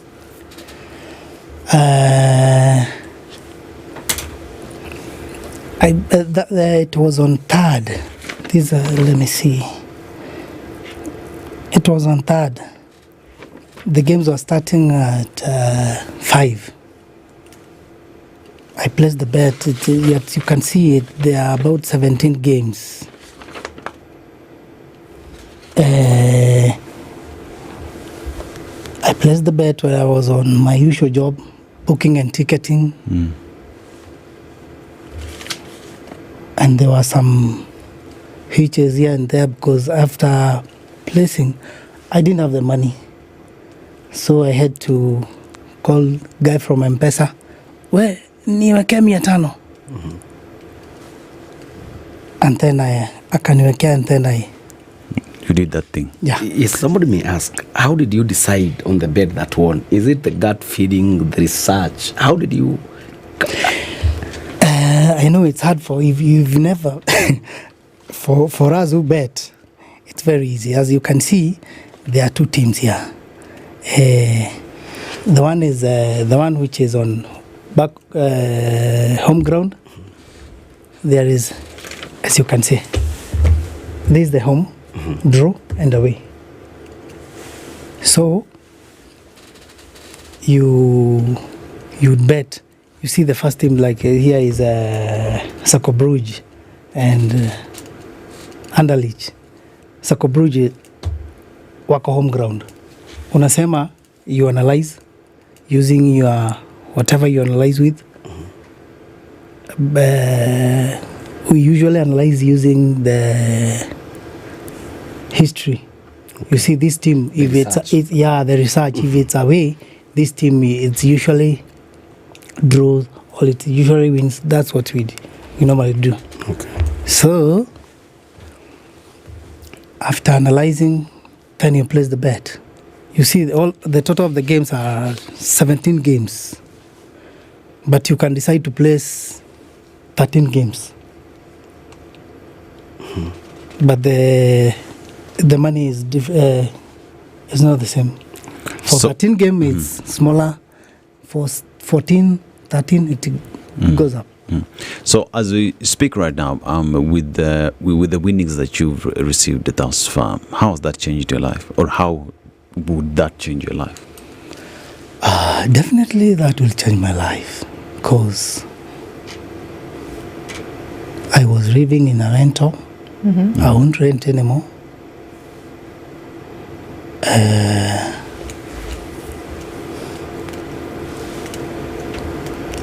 Where I come from, Mashamba, it's a bit dry, so I've decided to give back to the society. I'll draw a borehole. Yeah. How's the family taking it? Yeah. How's the family taking it? The family they're just cool like me, as you can see. I've relaxed. Also, you were not chill like this before, is essentially what you're telling No, that's my nature. Okay. That's how I usually be. Okay, so how would we know if you were relaxed? For those who knows me, that's how I've been. Okay. Yeah. So this this experience of placing this bet and then winning in the manner in which you have has moved or changed something fundamentally. What is that? And then moving on, how are you going to handle this? Because you're not the first one who's won. Yeah. You won't be the first one to ever win on a bet. But how are you going to handle it? Because where you had to borrow 500 shillings to make this bet and then come out on the other side with it with 500,000 shillings, well, rather 500 million shillings, then how are you going to manage that life? What are things that you've already put in place to say this? Because this is crazy. Let's be honest one first. Let's have a real conversation here about this thing. 500 bob which you had to borrow. Okay? You've been betting for 10 years. You have at most won 170,000 shillings, right? Yeah. You had to borrow 500 shillings to make this bet. You come out on the other side of it with 500 million shillings. That is a monumental shift in reality, is it not? Is it? How are you going to handle that? As I've told you, I've been betting for the last 10 years. What I know, God has, because if I was given that money 10 years back, I think I wouldn't manage that. But since I've been growing gradually, I think I don't think I'll have any hitch for handling that money, because I have someone who can hold my hand. My brother-in-law is a financial advisor, and I don't think there will be any challenges. Yeah. Okay. I know that when you hear the word billion, it would sound as though, it's just it's a nominal amount. But if we were to start counting right now and say that we would count from 1 to 1 billion, we would not be done by 10 o'clock. Yeah. Okay. I know. So you say like it's not a big deal, and I'm not trying to convince you that it is, but it is. And so have you taken into your minds the reality of the situation here that we are talking about? Because of the fact that the world over, there have been people who have gone home with winnings, similar to this, more than this, less than this, but, have come out on the other side of it, unfortunately, not too long after that, with nothing. And that's the reality that I'm asking if you're aware of. I'm aware of that. But as you can see me,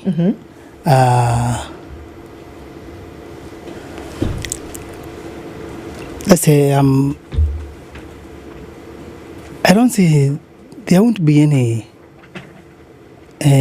like misspending of the money, because I know what I want. That's why I told you, if that money was given me 10 years back, yes, I don't think I would have managed to handle that money. But right now, God has prepared me. I know I'll be able to handle the money. Okay. You say you know how you're going to handle the money, and you know what you want. What is it that you want?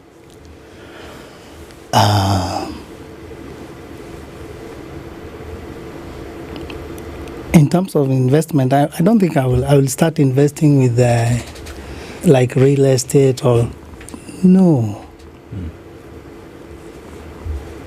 There are so many ways that I can invest my money. Okay. And we'll get into that in just a bit. Joining us also right on this is Willis Ojwang. Willis Ojwang is the PR and advertising manager with SportPesa, and he joins us as well as this morning. Willis, good morning. Good morning to you. Karibu sana. Thank you, Sana, for hosting us today. Thank you for coming. Thank you. From what we see so far, folks are doing some good winning out here.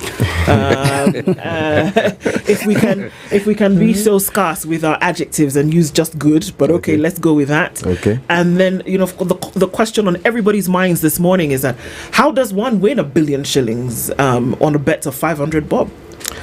So, thank you so much. For us, it's been a long time coming. It's something we've yearned. I think it's 8 years on so far. For someone to win? Yes, for someone to win. Okay. This is one of our biggest products. It's called the Mega Jackpot.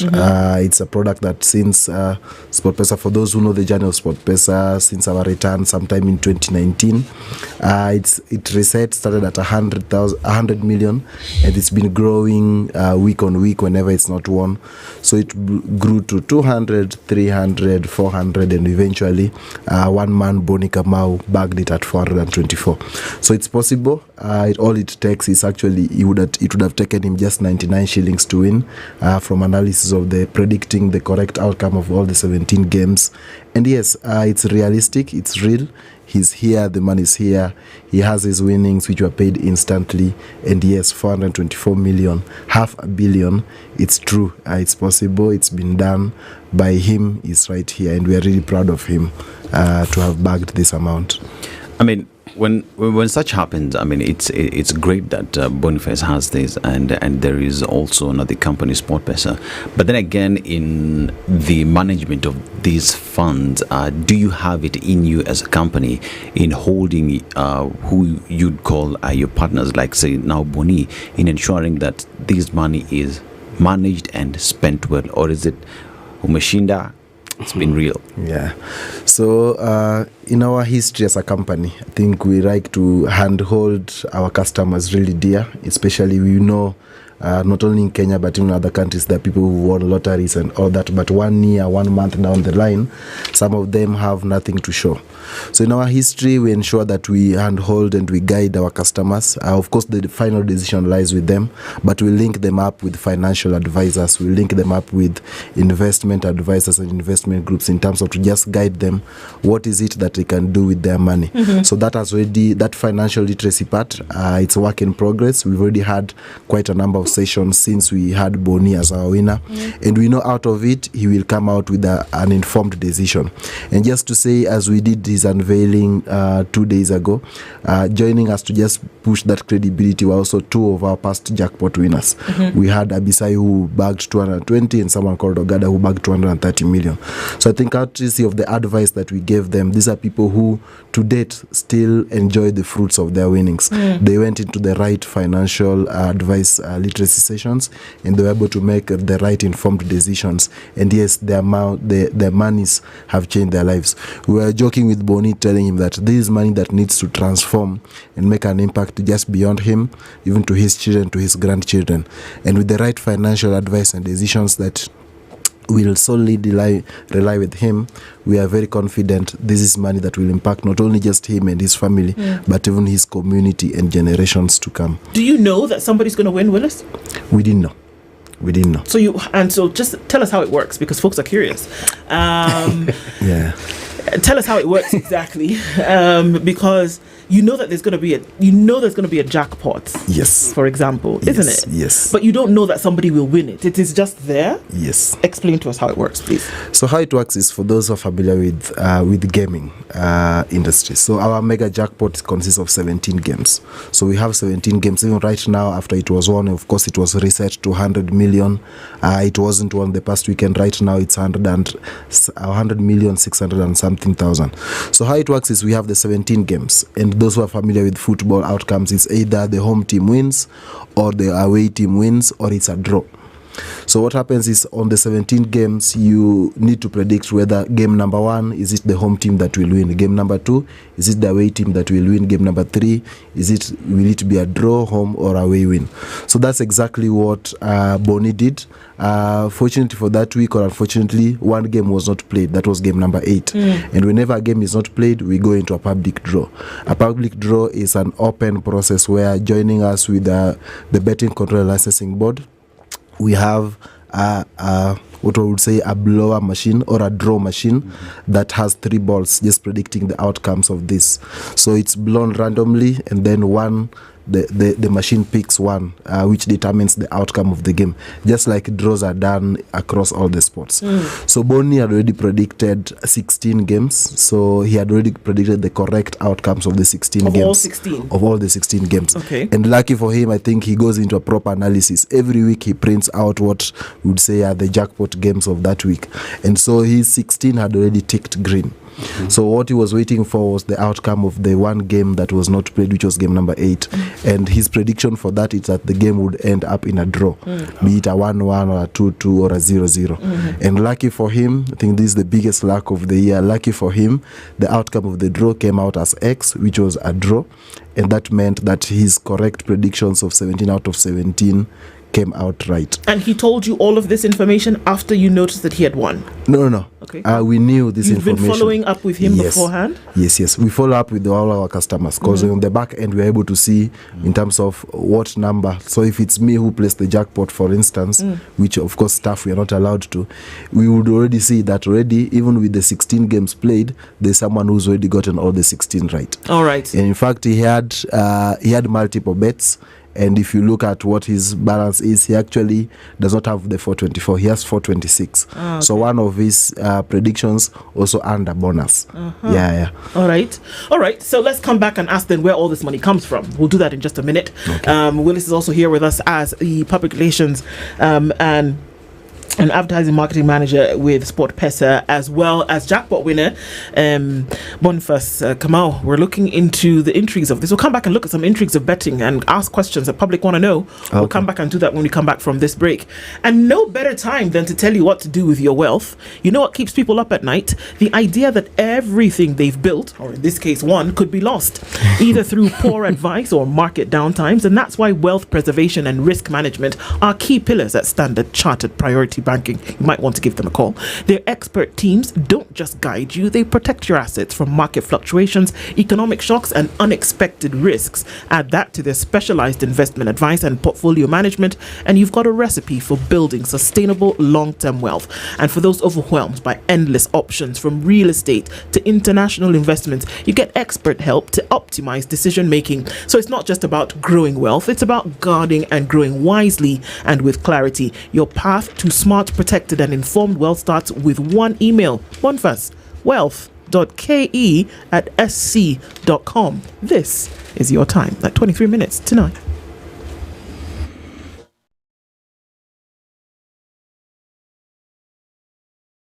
This is the Situation Room, the only way to start your day.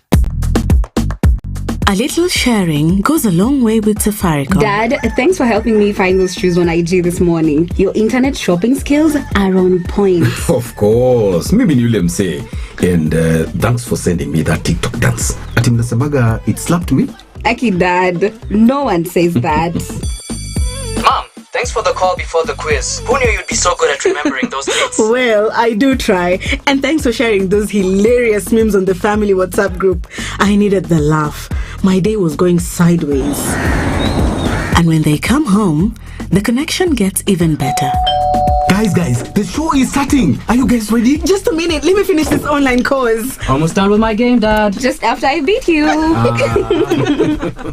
It feels good to share with Safaricom Family Share from Safaricom Home. You can now enjoy a home fiber connection with a voice, data, and SMS plan that can be shared with up to 5 members of your family. Experience the convenience of paying for your home internet and mobile plan on one bill. And what's more, you get up to 20% off on your mobile connection with more value for you and your family. Dial *400# or go to My Safaricom app to add Family Share to your Safaricom Home Fiber. Can you grow your wealth anywhere? Anytime, without the right partner? Imagine expanding your portfolio with investment opportunities globally, while protecting your wealth and legacy. Standard Chartered's unique global network and deep local insights give you unparalleled expertise anywhere, right now. Now's your time for wealth. Join Priority Banking today. Mature, intelligent talk every morning. Spice up yourself.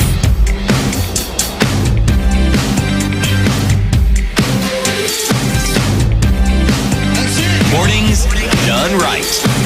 94.4 Spice FM. 21 minutes to 9 o'clock. Continuing our conversation this morning, we are joined by Boniface Kamau, who's told us, we've been told that it is not 424, it's 426. So we're sorry for reducing it. Far be it from us to take 2 million shillings away from you. Also joining us this morning is Willis Ojwang, who is PR and advertising manager with Sport Pesa. And as we continue into this conversation, you know, we went off the break and we're saying, okay, Willis. Yeah. Where does all this money come from?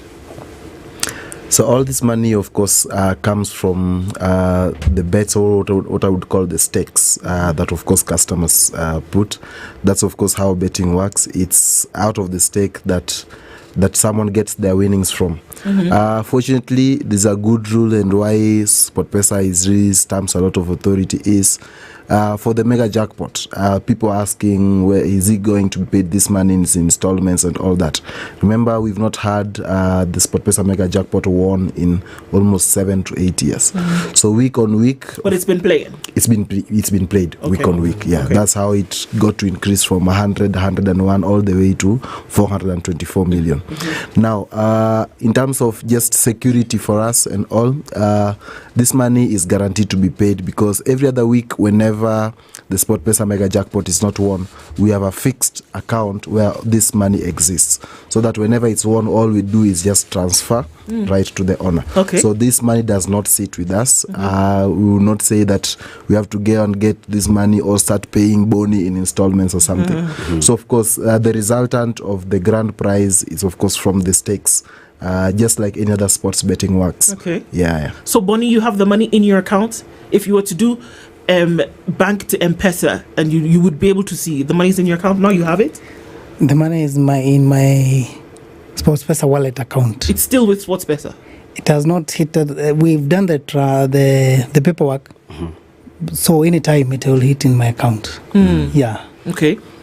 You said it was immediate, though. Yeah, it was immediate. It reflects immediately in his SportPesa wallet. Okay. Yes. Mm-hmm. And so how will it take to reflect in his now? Whenever he's ready. He's actually the one who told us to just take a pause. Whenever I'm ready, and whenever I'm ready, you guys can go ahead and transfer the money to me. Mm-hmm. Yeah. So it's not sitting with SportPesa right now. What happens is every other person or every other customer has a wallet. Mm-hmm. So just the same way you have your M-Pesa, you take cash and you deposit in your M-Pesa wallet.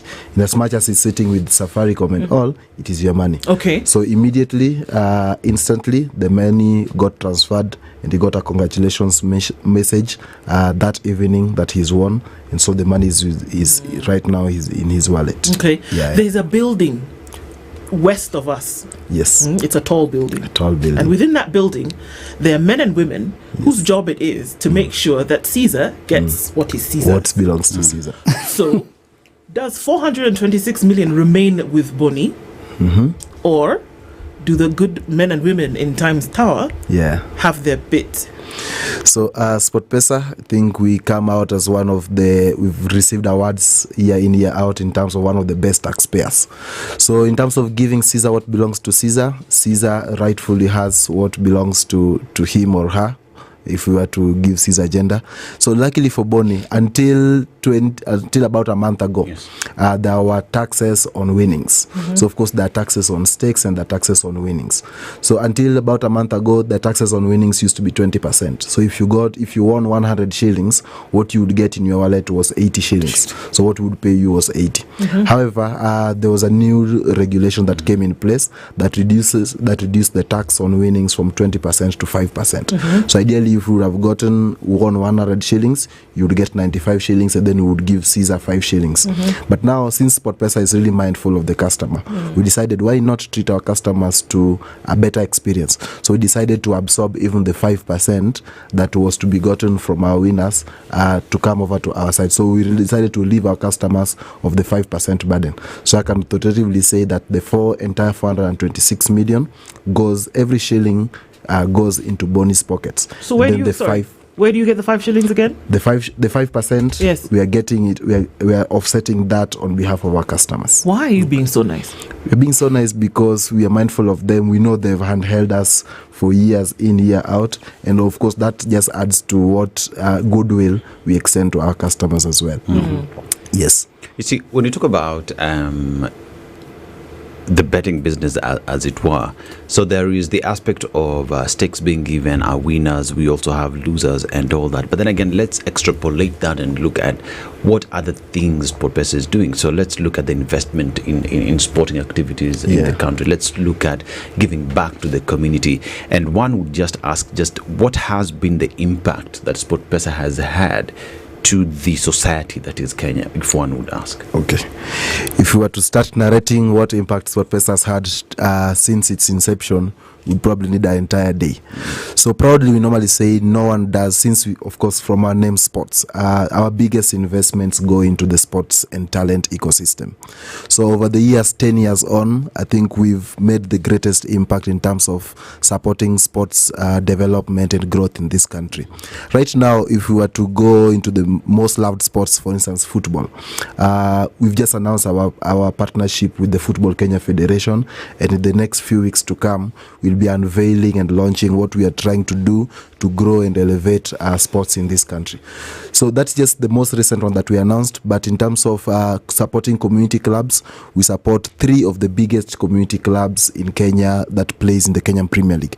We are the number 1 and primary partner of Gor Mahia, 21 times champions of the Kenyan Premier League. There's a new club that is a force to reckon with, which is Shabana. And then from the central Kenya side, we have Murang'a Seal that we really support. Apart from that, our national pride, which is in rugby, the Shujaa, the men's national team, we are the primary partner, and of course they are Olympians. They are one of the most loved rugby teams in the entire world whenever they do the HSBC tour. So SportPesa sponsors them. Apart from that, a program called Tujiamini, which is basically let's believe in ourselves. So we go around the country just asking people, do you have talent, be it in sporting, even in the creative economy? We support them with up to about 30 million shillings annually. And apart from that, for the rugby lovers, we are the primary partner and the title partner of the National 7 Circuit, which is actually ongoing, started about a month ago. And this weekend, we are in Nairobi with the Christie Sevens. Happening, just bringing together a whole almost 60-70 clubs to play in competitively in rugby, which becomes also a feeder into the national team. So there's a lot of investment that we do in terms of social responsibility, and we believe it's yielding fruits in terms of growing and developing both our sport and creative economy. So Bonnie, since 462 million, a lot has changed, eh? So one would, like previous winnings, you've seen 426, people 426, so 426, and you find a lot of people wengi wangekuja hapa na mask. Unajua leo niko na COVID, mimi ni mgonjwa, or sunglasses or what. Like you're a chilled person. But has anything changed? Have you changed your numbers? Phone calls ziko aje? Unapigiwa simu kiasi gani? Ama unakaa ile mtaa ama umetoka? Na wewe pia umeacha ama unaendelea?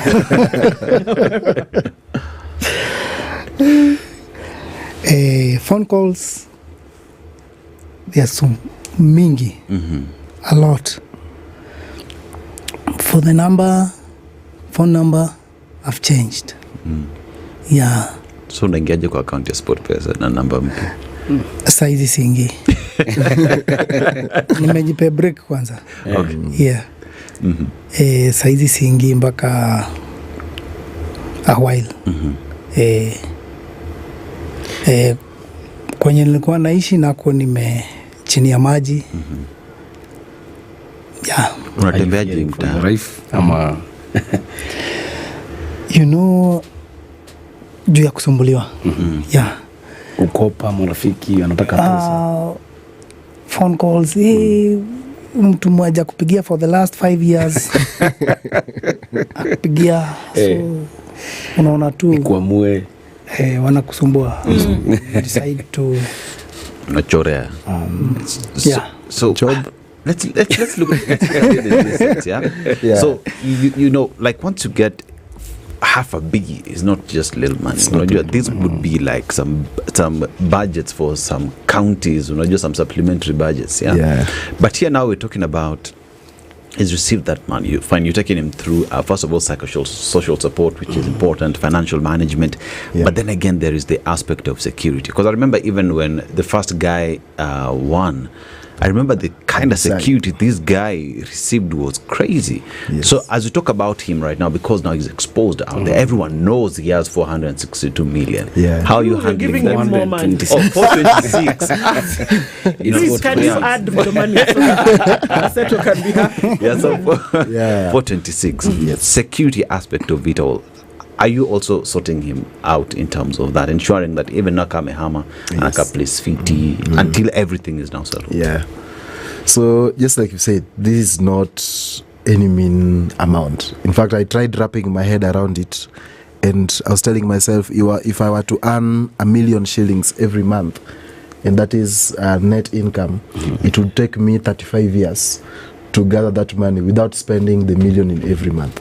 So this is not no ordinary amount. In terms of security, we know definitely he is exposed.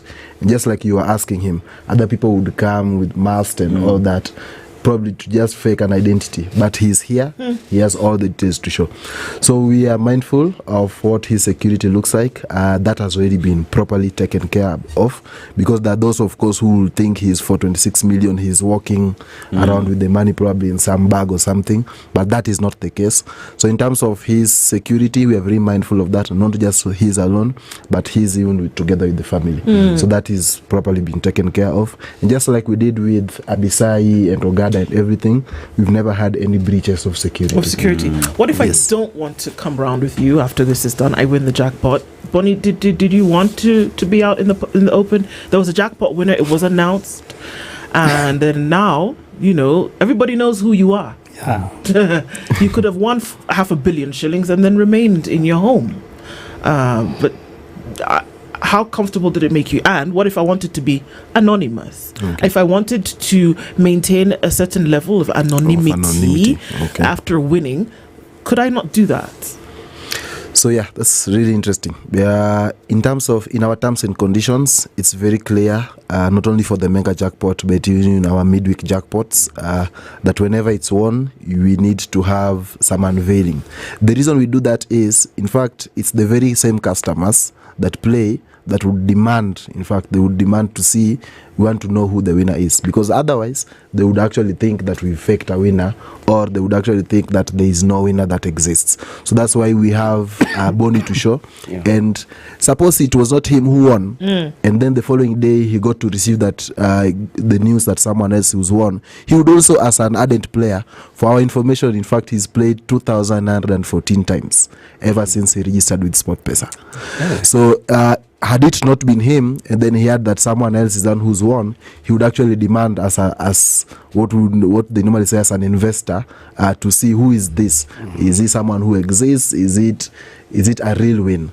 So in our terms and conditions, we've actually spelled it out that we have to do an unveiling. Yes. Somebody may ask, how many people typically participate in the kind of a bet that he won?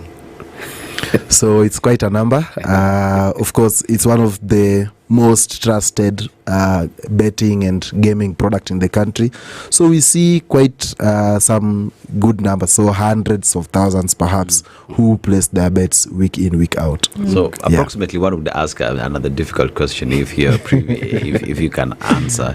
So from, say, 426, 26, right? Yes. How much does SportPesa make?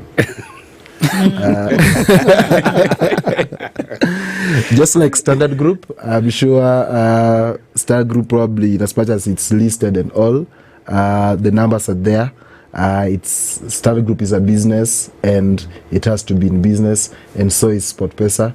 So I believe SportPesa makes extra money enough for me to earn a salary outside of the 426 million that Boni has bagged. Yeah. In terms of the actual numbers, I would lie to say I'm privy to them, but definitely it makes money enough outside of what our winnings are. Yeah. Okay, so maybe a difficult or uncomfortable, sticky question, and this is for both of you. We'll start with you, Bonnie. Is that we also know that there are folks who will spend their last cent. There are folks who will beg, borrow, steal. There are folks who will take money for food. You mentioned something like that before. There are folks who will take money for school fees to go and bet, hoping to win something. How do we deal with that vice in society today? How did you deal with it? Like I told you, I'm a responsible person. I don't go after I pay my bills, food, electricity, water, rent, school fees, the remaining amount, that's what I usually bet with. Be it 100, 200, but no more than 500. Yeah. So for those who bet, I would advise them to bet responsibly. Yeah. How have you seen it that affected folks, Willis? Yeah, it's a matter of concern that we've also taken with a lot of seriousness. In fact, we normally say, please only bet what you can afford to lose. So as a company, we know we are privy, we are not burying our heads in the sand that this gaming has become a concern in the country. But remember, it's not just gaming alone. There are other industries. We have people who engage in drugs, people who engage in alcohol and all that. So courtesy of the Betting Control and Licensing Board, of course, we know this matter out of the public outcry became an issue some 2-3 months ago that in a way it was getting out of hand. And what I would say is there are multiple of betting companies, some regulated, some not regulated. In fact, you go down into the mitaa, you find there are even physical betting shops. I think SportPesa is the biggest proclaimer and spread of the gospel of betting responsibly, and there are quite a number of measures that we've put to safeguard our customers, including self-exclusion, including us having open lines 24 hours to just try and link up people who are fighting and having a struggle with addiction for betting. So through the Association of Gaming Operators, which SportPesa is really a member and an active member of, we've put a responsible gaming campaign that we are running to just enlighten the public and our customers. And that includes even an open line, a toll-free open line that links them up with let's say, advisors, people who are able to just guide them and all. But also in terms of our SportPesa as a gaming company, we have self-exclusion matters. We have people who call us, in fact, 24 hours a day through our open phone lines, and they're able to guide us and tell us that, guys, I'm struggling with this. Then we're able to freeze their accounts. If it's about setting their limits, we're able to help them and guide them set their limits. In fact, we are proud because Boni, despite having been one of our ardent customers, he reports to work at nuclear investment offices and is able to go about his business. He's been working there for 10 years. Had he been an addict to an extent, he was sacrificing his job to give a lot of effort to betting, then that would have been an issue. And I think from SportPesa, of course, we know there have been cases of people taking up school fees and everything. I think for the number of years I've been part of the company, we've not had a one case where someone has called our lines telling us that, guys, I lost all my money, I lost all my school fees in SportPesa. I, let's say, got to this very bad levels of addiction courtesy of you as a company. We highly advise our customers, of course, to bet responsibly, and they need to view it as entertainment and not a full-time job. Okay. Yeah. So are you going to return the 500 shillings that you borrowed to do this, to place this bet? Because you told us you borrowed 500 bob. You told the guy to put it in M-Pesa so that you could place the bet, the last one. Of course I will. You will, eh? Yeah. I'm waiting for that to get into your account to send it back. Yeah. Okay, so you are getting on this journey, and you obviously know what you want to, you know what you want to do, essentially. Yeah. And are you starting immediately? And how are you going to be able to balance that beyond the being a responsible better, how are you going to balance the demands and then the needs for you going into the future? And will you keep betting? I'm not doing it immediately. I'm taking a holiday to go and unwind. Later, after holiday, I'll come and start. I'll be in a position to know what I exactly want to do. Yeah. For betting, I'll continue betting. Yes. Okay. Yeah. All right. Well, it's interesting to see how a lot of these work out. So there are many folks who are thinking, I wish that could be me. What would be your advice to them, Willis? I think there's a famous saying in Swahili, bahati ya mwenzio usilalie mlango wazi. So it was his luck, probably well deserved. And my advice to them is SportPesa is here to stay. We still have big winnings, of course, out of our mega jackpot, which reset to 100 million. And the beauty is we have sub jackpots. Apart from the 17 out of 17, we have one that is 16, 15, and even 14. So the 16 out of 16 actually has a higher price than the 17 out of 17 right now, because it's been stayed for long before being won. It's at more than 150 million. So yes, that 99 shillings that they have, they can still try their luck, and they could just be the next mega jackpot winner that joins the exclusive club of millionaires that Boni is the newest member in. Boniface Kamau, Willis Odrang, thank you very much for being here this morning. Congratulations again to you. Thank you very much for hosting us. I'll continue with this conversation. Good morning. It's 9 a.m.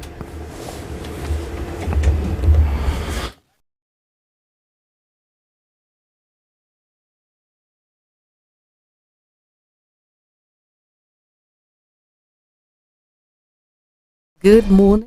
Newswire. Hamla Ubaga, 44-year-old woman, was killed after stepping on an explosive device at the Kenya-Somalia border in Mandera town. Fatima Mohammed died after stepping on a suspected explosive remnant of war. The device had landed about 100 meters from the main border after being launched from Bulahawa, Somalia, where local security agencies are clashing for control of the region. Tension remains high in the area amid fears of spillover into Kenya. Security officials say they had heightened alertness as fighting rages. Witnesses and police said the explosion dismembered the woman's right leg and badly damaged her stomach, leading to her death. Her 11-year-old daughter sustained serious injuries to both legs and was rushed to hospital in critical condition. Machakos County health nurses have vowed to remain on strike until their demands are met.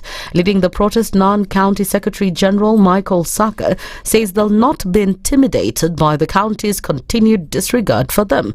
The statement comes a day after the county's health CEC, Justice Kasivu, announced that they've hired temporary nurses to fill the vacancy left by the striking ones.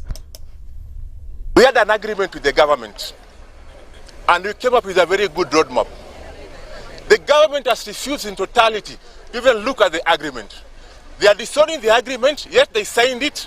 All the officers signed this agreement, all of them, so they cannot purport to say that they don't know this document. And they have even signed it. Their names are there. You can look at the document. They have refused in totality to even discuss it. This is very unfair. Lastly, they are pretending and informing the public that you're on strike because of our promotions. They need to look at all these issues and address them, including our promotions.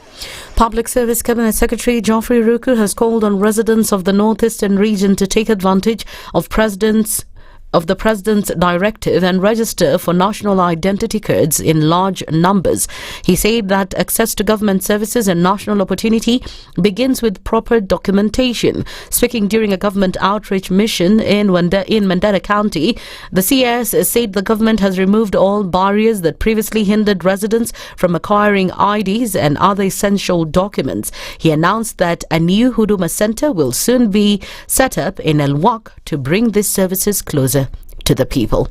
The Kenya Wildlife Service has announced a crackdown on poachers in all game parks across the country. The ranger of Tsavo West and East National Parks, Gilo Arero, has called on the community to work with security agencies to ensure that all perpetrators are arrested. We are working very closely with the committee. Actually, as stipulated in our strategic plan, committee is one of our pillars. The stakeholders, we are also working with them very, very, very closely in wildlife conservation.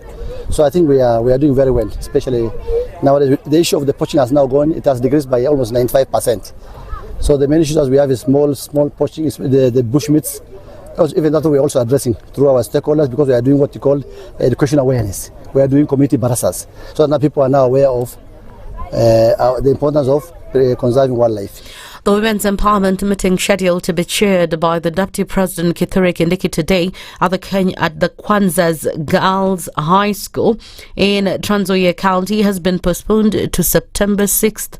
Kwanza MP Ferdinand Wanyonyi has dismissed claims that the funds used in the program come from government coffers, explaining that the aim of the empowerment is to boost the projects and businesses of the groups that will receive the funds.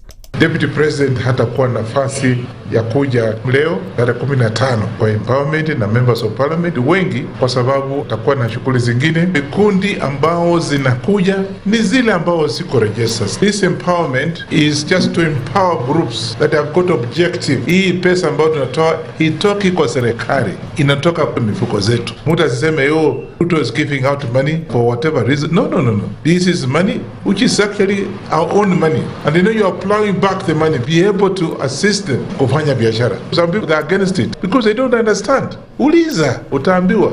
And finally, it's just to remind you that the Standard Group PLC is licensed to host the EPL matches. You can enjoy this by tuning in to our stations SpiceFM, Radio Maisha and Perur FM. That's the News Wire. I'm Lea Ubaga.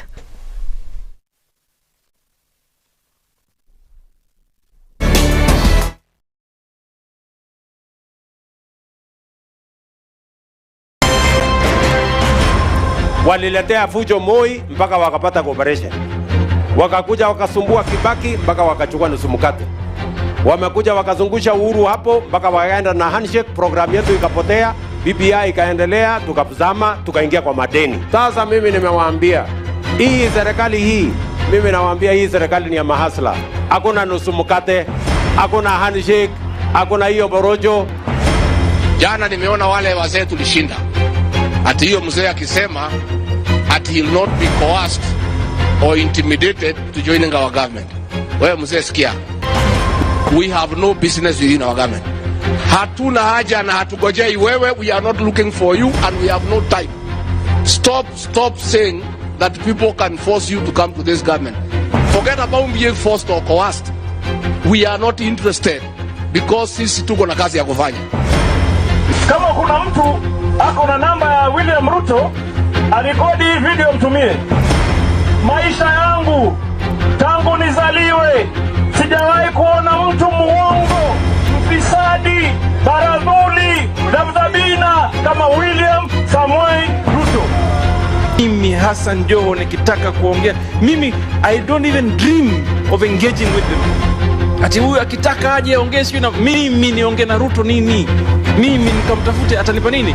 Wilbaro. I wonder. Nilipeleka Wilbaro mimi la kimtaani la kucheza nalo zamani. We have a choice to reject over 60% of these names or give President Ruto his skunk. Apart from a few individuals who are not even more than 8, the rest are incompetent, unqualified, have integrity issues, are people who cannot deliver this country from where it is to the next level that we want the country to move in. A few moments later. I've now forwarded the name of John Mbadi Ngongo to the Ministry of National Treasury and Economic Planning. The Honorable Hassan Ali Joho, Ministry of Mining, Blue Economy and Maritime Affairs. The Situation Room, Kenya's biggest conversation. Mature, intelligent talk every morning. Spice up yourself.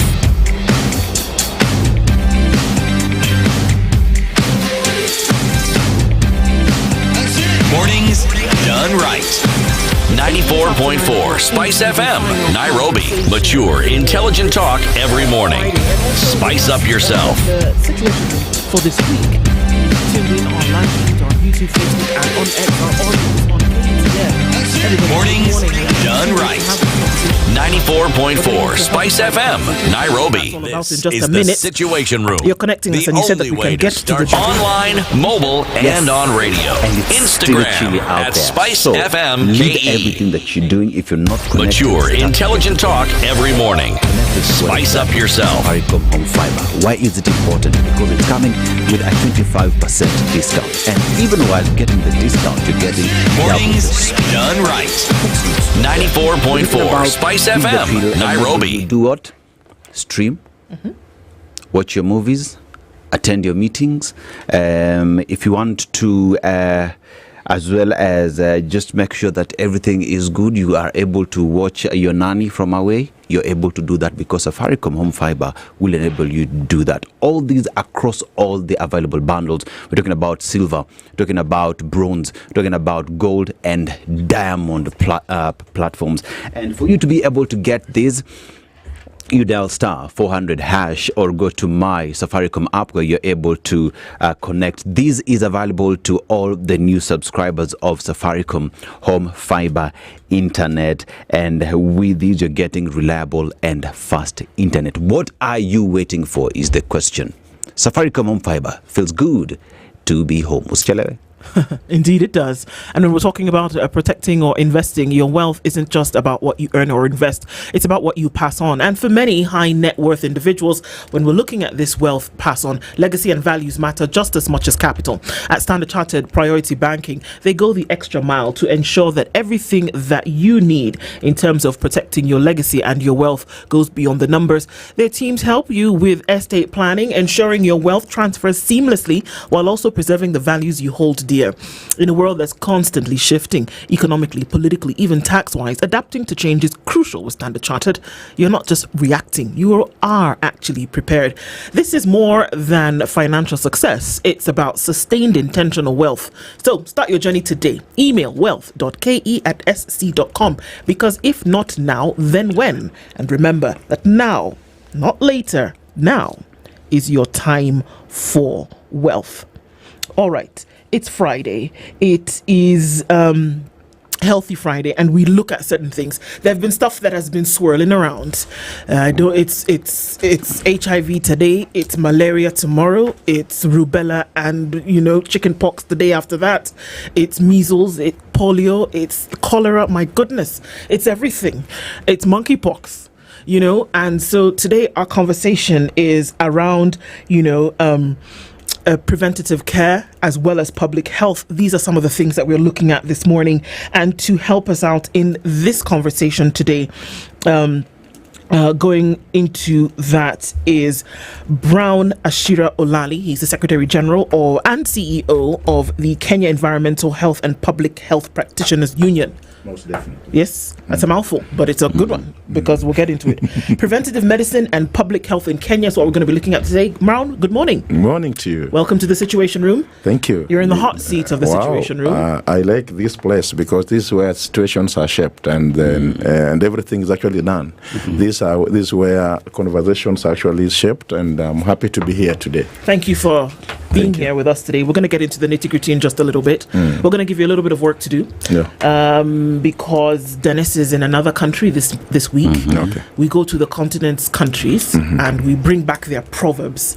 And he'll tell you where we are, and we'd love to get your interpretation of that. Yes, we are in Botswana, part of SADC region, in southern part of the continent, and it is a country that is known for its diamonds. It is a country as well that is known to be having one of the largest populations of elephants. Okay. So even as Kenya tries to ensure that poaching is fought and we get back, remember there are others who are shaping the conversation up there, so we emulate them. But then again, there is also something that we look forward to as Kenyans, and that we talk about democracy. Botswana is known to be one of the best democracies that we have in the continent. A little bit of challenges here and there, but then again, no society lacks challenges. But let's go to the proverb, shall we?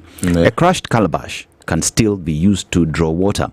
A crushed calabash can still be used to draw water. How would you interpret that? Well, a crushed calabash can still be used to draw water, meaning that regardless of the situation, that calabash is still very, very important. Really, it is critically important, regardless of how it is. So, regardless of the function, the calabash, the underlying issue is that the calabash is still important to its function, or rather to its what it's supposed to be doing. Yes. Therefore, we need to make sure that whatever we are doing, we stick to the real issues. The main function of what we actually supposed to be doing. Yes. That's interesting. That whatever it is that we're doing, and we can extrapolate that. You know, Okari likes to say we zoom out. Zoom out. So when we do that, we realize that there's so many conversations that are happening. But if we don't pay attention to the issues, then perhaps we have an issue there, right? So when we talk about preventative care, just give us a little bit of an insight, background. What exactly are we talking about? Preventive medicine or preventative care. First of all, I want to say my name is Brown. The SG for the Public Health Union. For a very long time, we've not had a union that is advocating for the public health officers in this country. And we've been having doctors, we've been having clinical officers, nurses, and others. But now we are there in the space of preventive medicine. And as you have rightfully put, is that essentially preventive medicine is about, or rather public is about, protecting the health of the people before they become sick. We do not need them to be sick, or rather to be treated. We need to make sure that they are healthy. And we draw our definition from the WHO, that's the World Health Organization, or the definition of the word health, which essentially means a state of complete physical, mental, and psychological well-being, and not just merely an absence of a disease or an infirmity. We go beyond diseases. Our work as public health officers, or rather as preventive soldiers, is to decongest hospitals, ensure that Kenyans live better lives, live longer lives. We reduce disease burden. We work to ensure that we mitigate dangerous environmental hazards, and a lot of things that we actually do. So preventive medicine is essentially a branch of medicine that deals with the prevention and really to reduce the disease burden. Yes. Okay. Correct. So we talk about preventative medicine, especially in the country, and let's just again zoom out and then start zooming in slowly, right? So we look at preventative medicine in the country, and one would argue that what we have done for a very long time as a country is to react, not to anticipate and protect. So you look at a time when we'd see preventative medicine was actually taken up critically was during the COVID season, when vaccination exercises were being taken across the country. But you look at our focus as a country right now, even getting jabs for babies is not there, which brings up the question on our stand and our position as a country on preventing diseases before the fact. How are we with that from a practitioner's point of view? It is a very, very unfortunate situation in this country. I think we've not had a balance, or a scale of balance of probabilities. We've actually overdwelled on curative and forgotten about the very, very important aspect or the component of health, which is preventive healthcare. And it's about priorities. I'll give you an example, and I think I like when we were beginning the show, Ndungu mentioned something. He highlighted several diseases, and I think he went as far as talking about measles, polio, cholera, TB, malaria.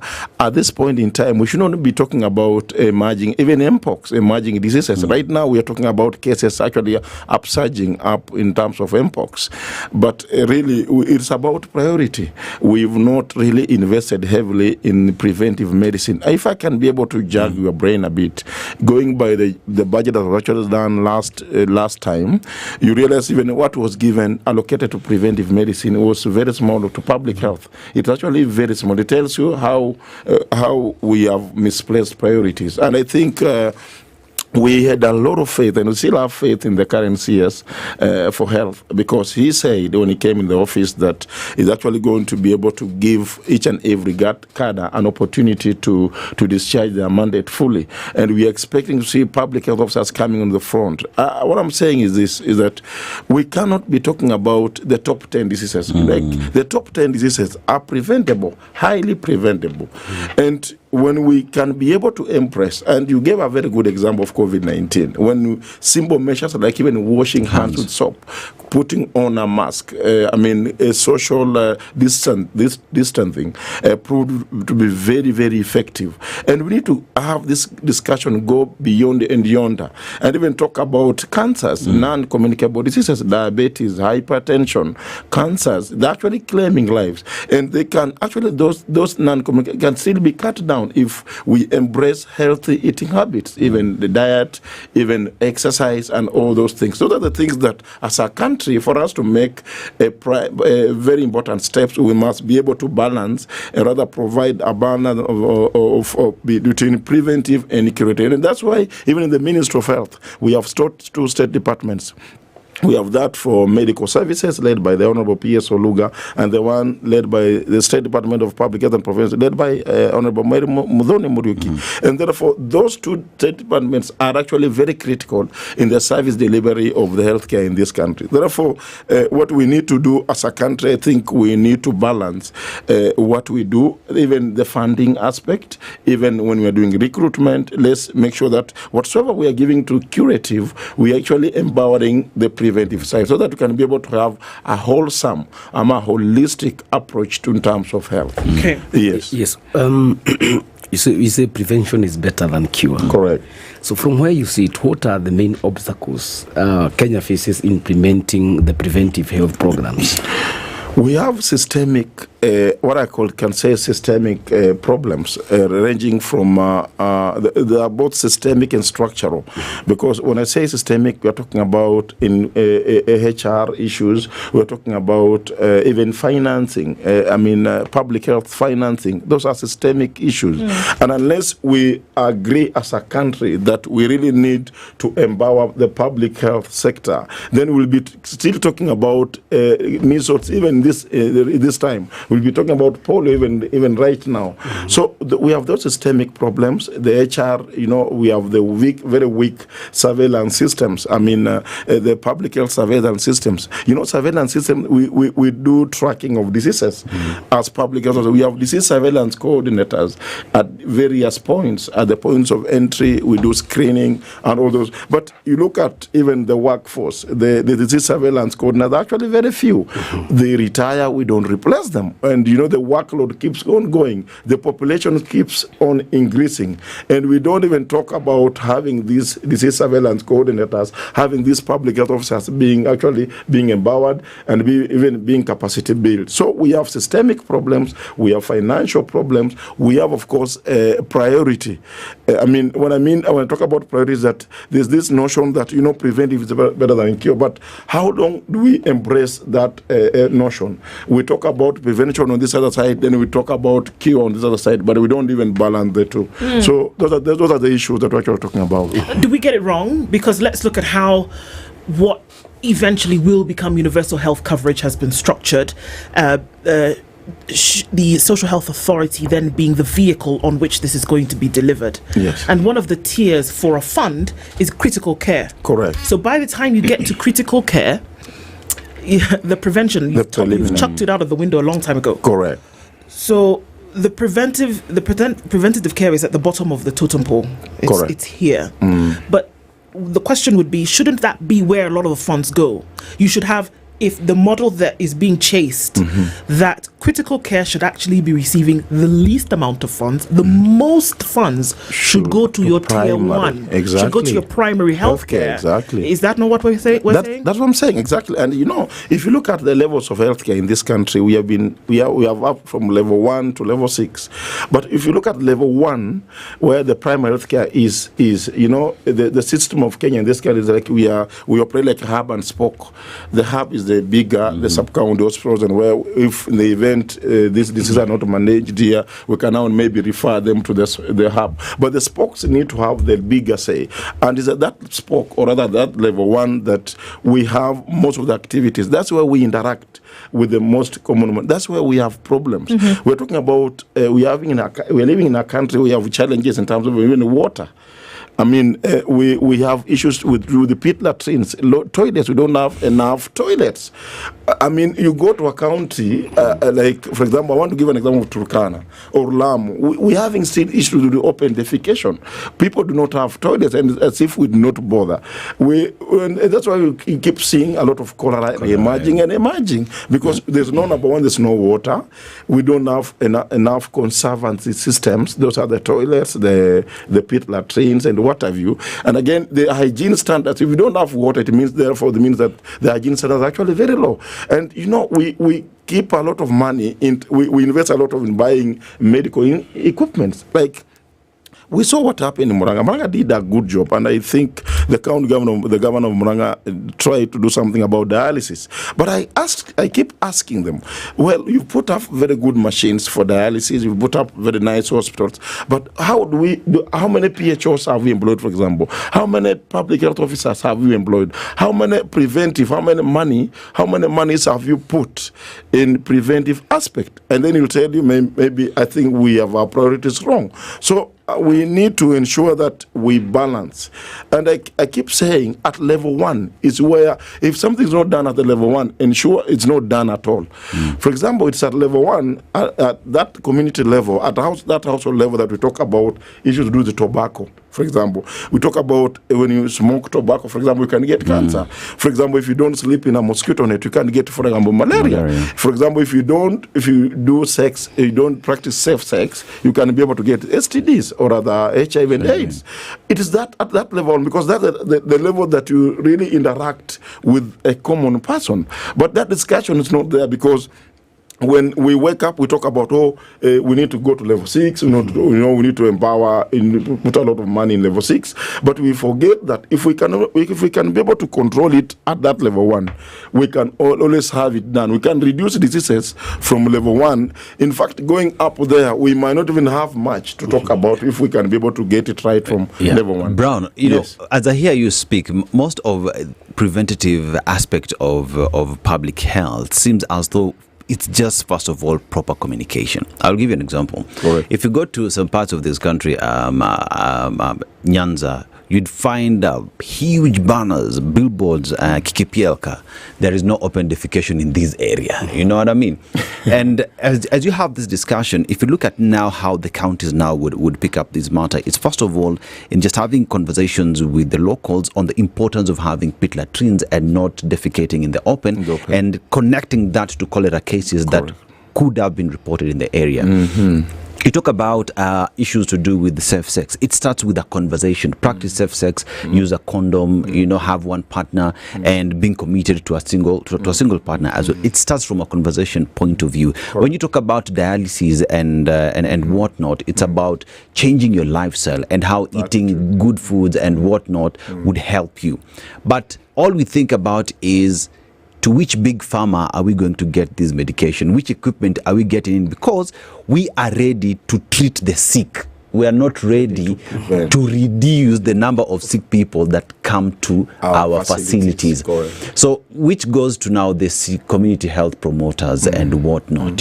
Perhaps that's the area where we should be investing more in and ensuring that the communities, Kenyans, understand the aspect of preventing themselves from getting sick. Correct. Should we be looking that way?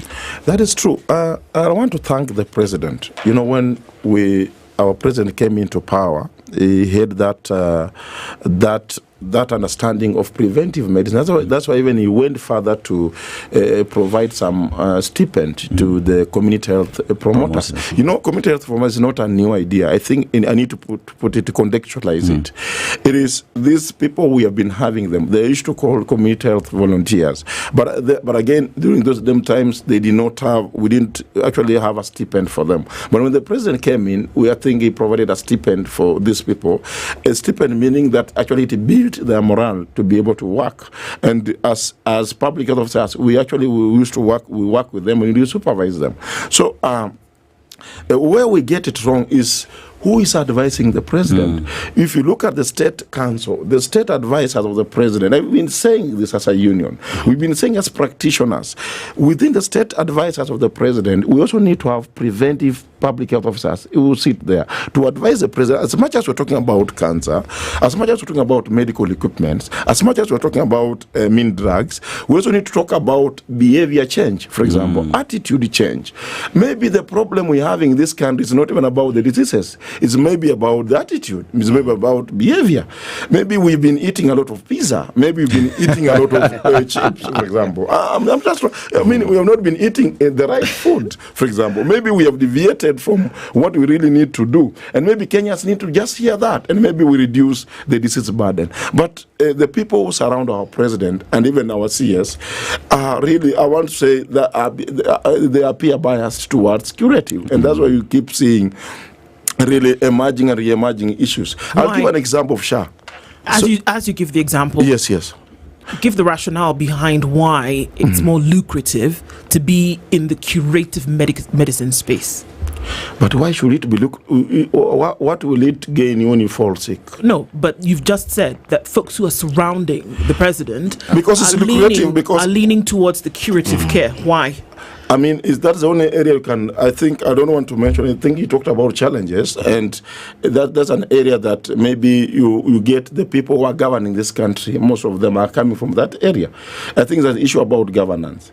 For example, I want to say that the topmost, people who occupy the topmost leadership in the health sector are skewed towards our colleagues who are doctors in that area, and I think that's the area that we get it wrong. We don't appear to have balanced issues. And again, it's it's lucrative because it also gives people an opportunity maybe to swindle. Remember we had an issue about the KEMSA issue. There was an issue about the KEMSA scandal. The KEMSA scandal came about drugs and all those things being swindled by I don't know who and who. We even have KEMSA billionaires as we speak. So it's lucrative in the sense that it gives people an opportunity to maybe swindle. But if it comes to really issues, then I think preventive should take the center stage of all these discussions. We should, even doctors who actually are affairs, and I keep telling them, Davji is my friend, and all those guys are my friends, they should go to what they are supposed to be doing. Afia is supposed to be like, it's not a ministry of diseases. It's a ministry of health.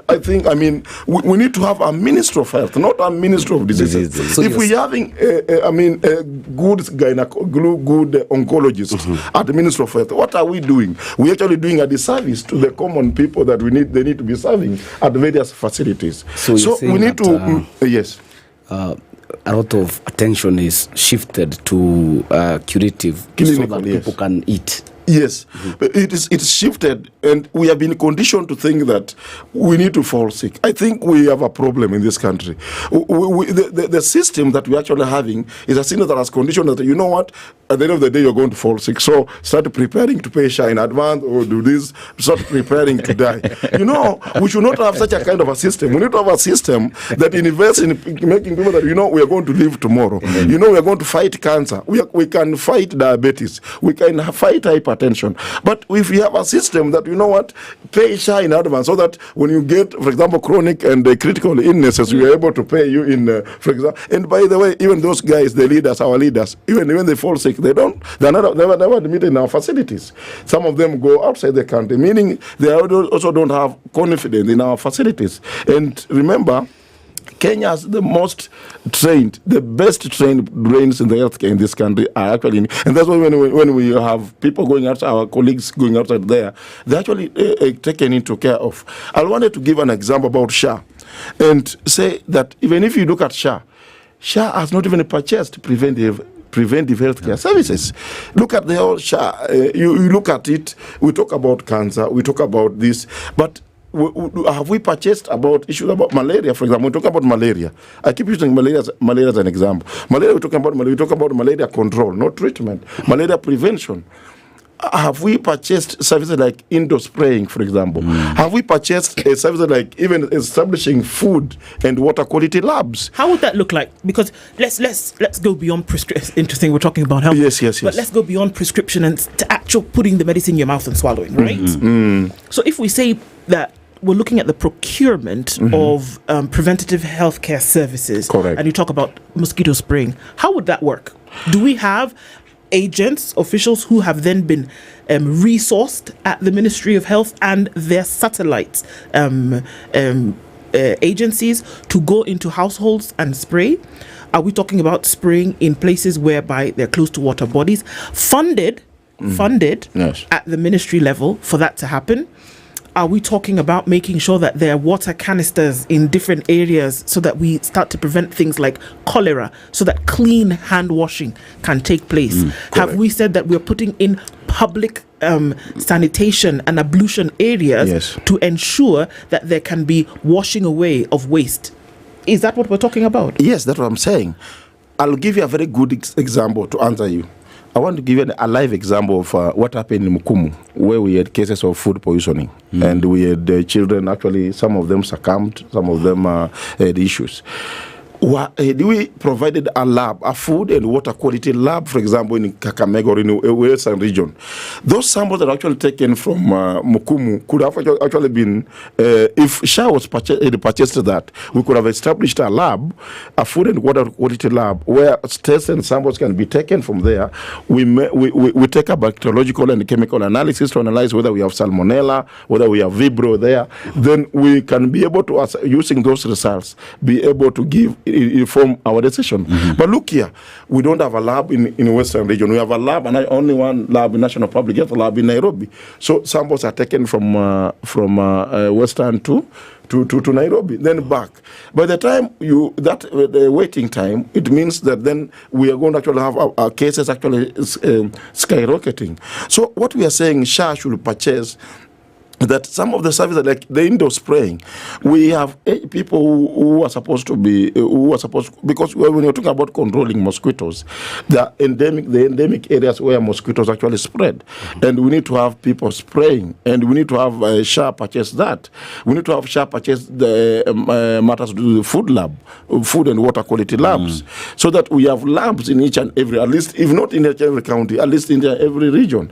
We need to have, ensure that SHA also purchase matters to do with wash activities, epidemiology, disease surveillance. When I talk about tracking of diseases, we need to ensure that SHA supports the public health officers or the disease surveillance coordinators to conduct what we are calling contact tracing of people who have been affected and actually crack down on diseases. Otherwise, when we just say, let SHA purchase this, let SHA purchase curative, then we forget about the whole element of preventive. We are likely to get it actually very wrong. And as stakeholders were available, we have been, as practitioners, we have been telling the ministry we are available to provide that advice, even to the president and even to the CS, to do that. We just need to have an open door policy. In fact, if we get inside there, we get things done, I think we can be the best. We can have the best healthcare system in this country. Now, when it comes to the issue of vaccination, yes, recently we had a campaign, and there was an ongoing vaccination on I think typhoid and measles. But some of the parents rejected the move because of the issue of communication and consultation with stakeholders. What do you make of this?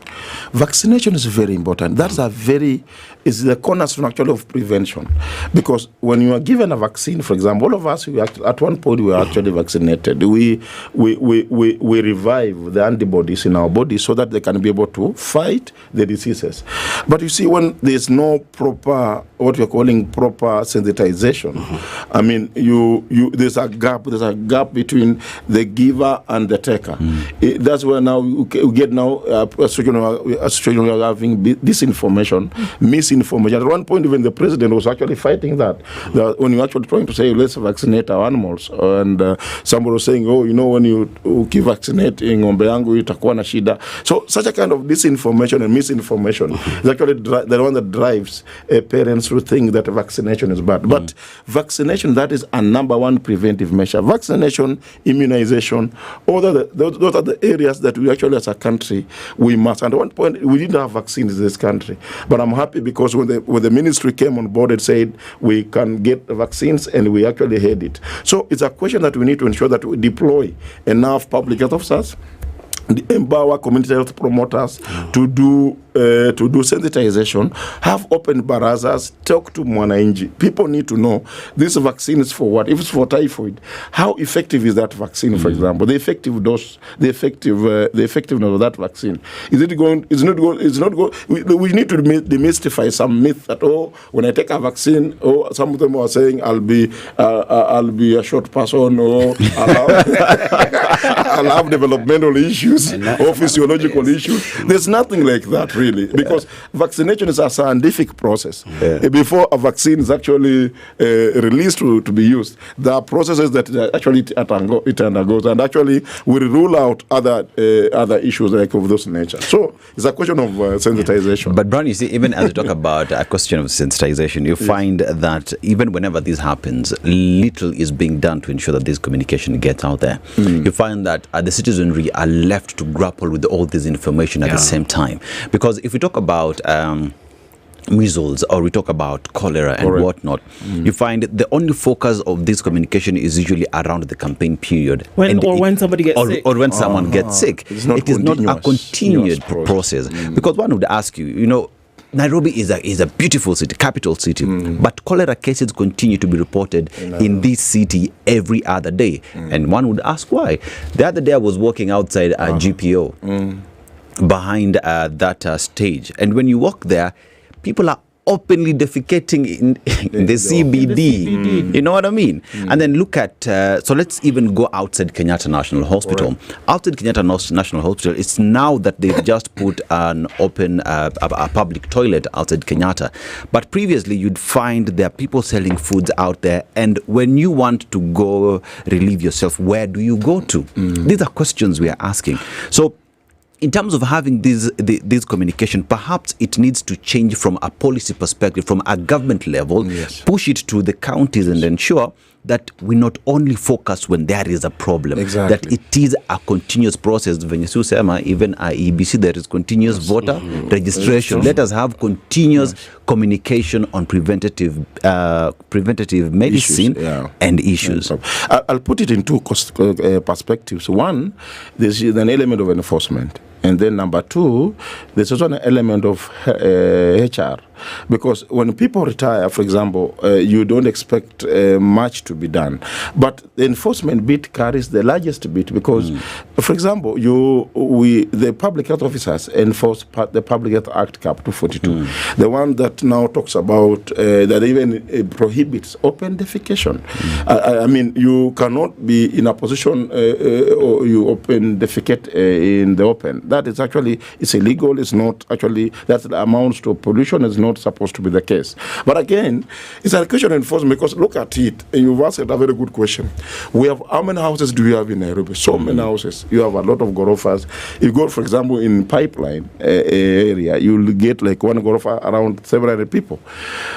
But looking at the way the pipes are connected, for example, the water pipes, the sewerage pipes.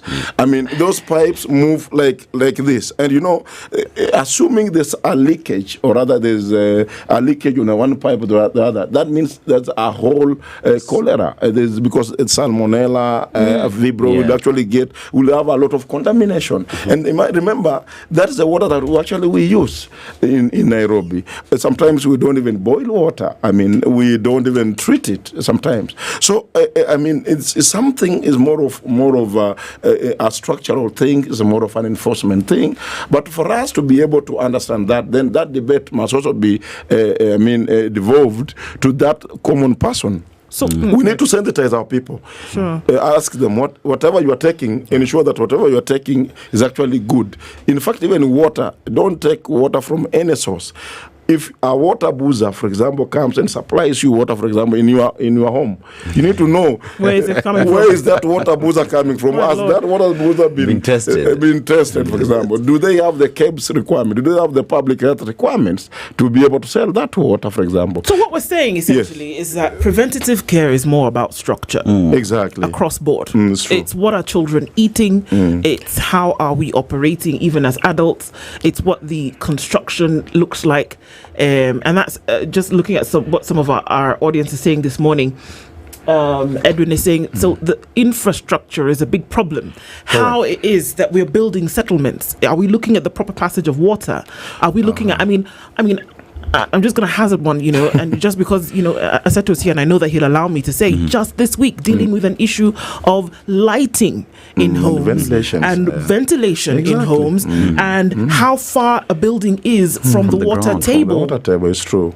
Because we're dealing with things like mold and aspiration, which is then a problem for young children. True. To me, this preventative care is not necessarily about the needle going in the arm. Exactly. But it's about things that's being done at a level whereby you enter into a system whereby preventative care is embedded. Exactly. And my mind goes to, it may sound like something so far off, but it sticks in my head that Michelle Obama, when she was First Lady of the US, she was like, we're seeing a lot of children, sick.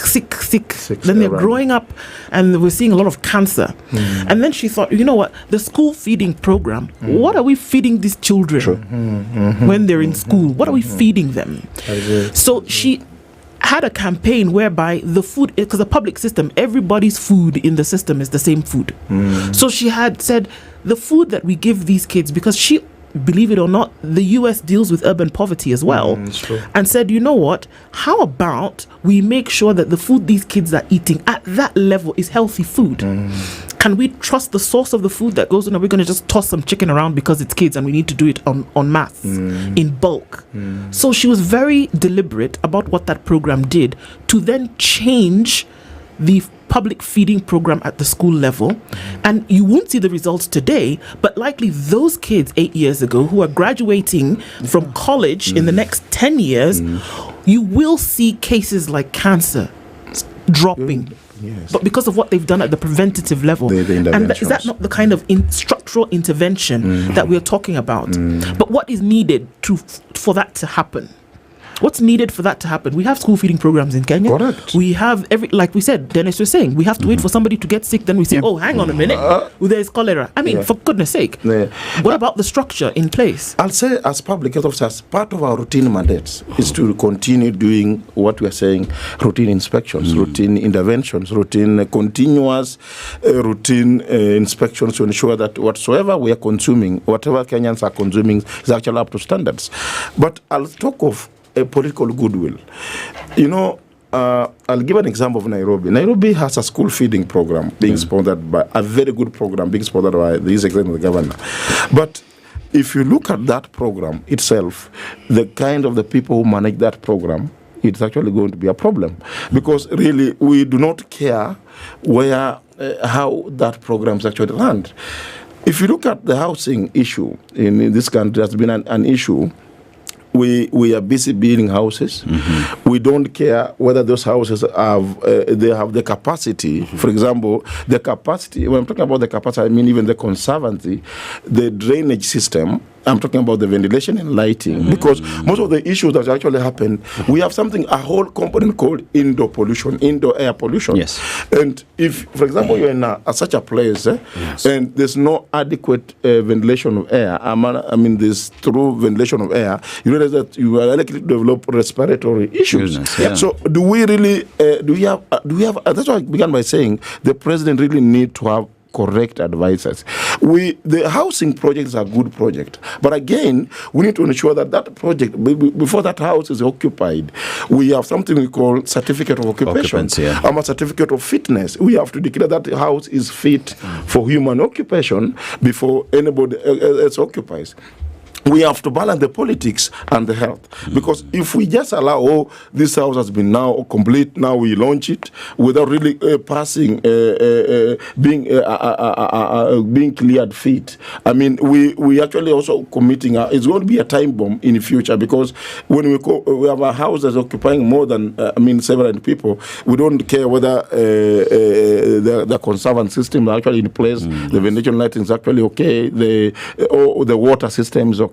We actually putting a lot of burden to the healthcare system, and those are the things that actually we need to be talking about. Let's try and go to the nitty-gritties.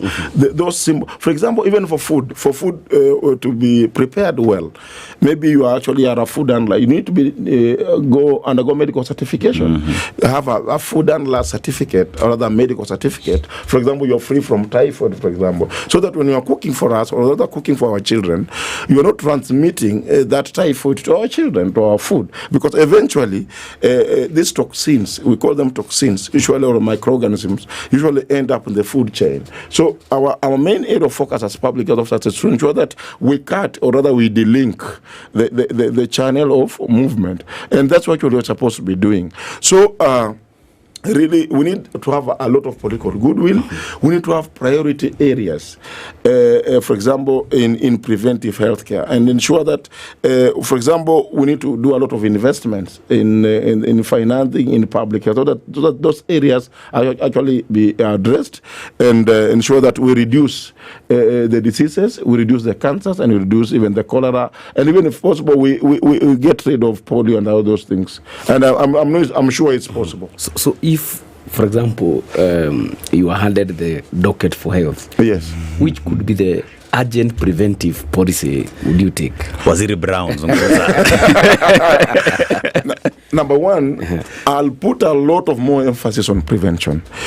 I'll put emphasis on the Public Health Act. You know, the Public Health Act, Cap 242, is one of the greatest acts. In fact, that's the act that even the former president used to control COVID-19. We invoked the provisions of Public Cap 242 to control COVID-19, even to control Mpox, even all those things. So if I was even the minister right now, I'll put more emphasis on the Public Health Act. I'll try and ensure that we give more leverage to prevention than to curative, because really, if we need to have a good and a prosperous nation, you don't talk about a needle. You need to be talking about how to prevent that person to be better, and you need to put in more efforts on prevention, pass laws regarding environmental health laws and sanitation laws, pass laws regarding food and safety laws, pass laws regarding occupational health and safety, because it's those laws that are actually supposed to be protecting the people and protecting the Kenyans at large. You see, when you're having this discussion, we've pointed out where the problem is and a solution that is there, but one would say perhaps now as a union, one would argue or would insist that you start having this discussion to the powers that be, because you have more access as compared to Kawaida Mwananchi. Correct. And one of the easiest thing that one would look at, I still go back to what I experienced outside GPO, because it's crazy, man. You get choked by the smell of urine and looking at feces in the middle of the town. You ask yourself, what are we doing? But then again, if you speak to, say, the street families, if you want to use a public toilet in Nairobi, you have to pay for it. Correct. A lot of people are unable to pay that 20 shillings to use that facility. So then how are we having this discussion with policymakers, with these officers, to make it easier to start having these discussions, so that even when you talk about health being handled by the county, that one of the priority areas that they look into is to ensuring that, first of all these public toilets are accessible, they are clean, and that enforcement as well takes place. Because we will talk here, but if you don't take this conversation to them, there is nothing really that they would do. I agree with you 100%. I'd rather have a toilet that I pay for, regardless of the money, than not to have a toilet at all.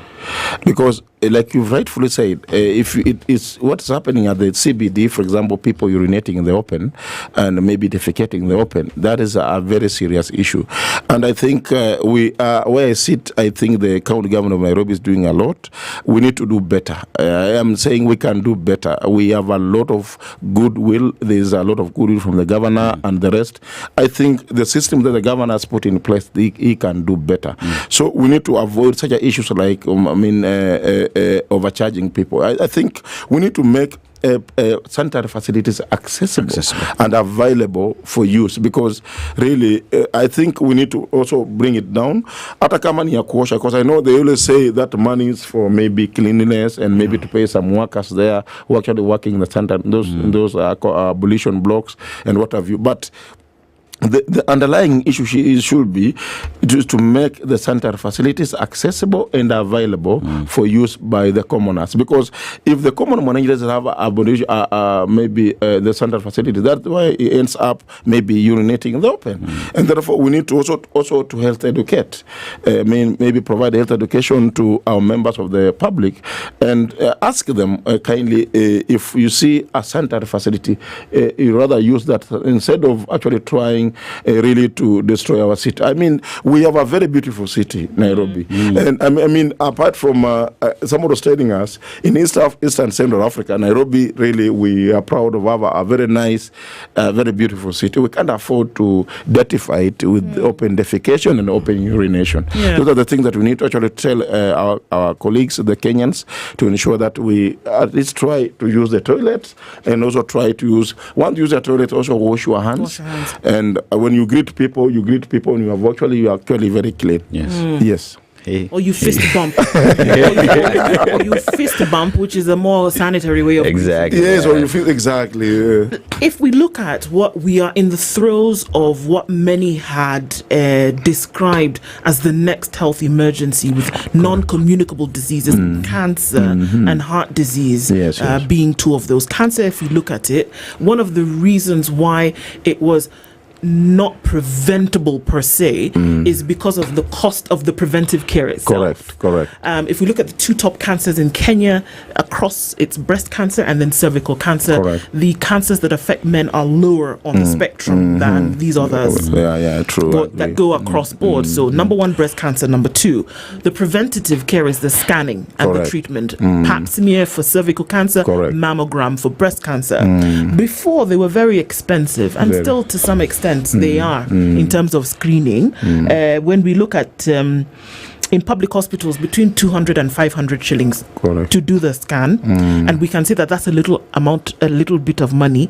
But if we look at the truth, it is a lot of money. That's true. That somebody would have to look for 500 shillings to then go and get in a government hospital a mammogram. A mammogram, yes. In some cases, it is free, but they're not so many. Private hospitals, you look at between 1,000 to 3,000 shillings to be able to get this, just to kind of see what's going on.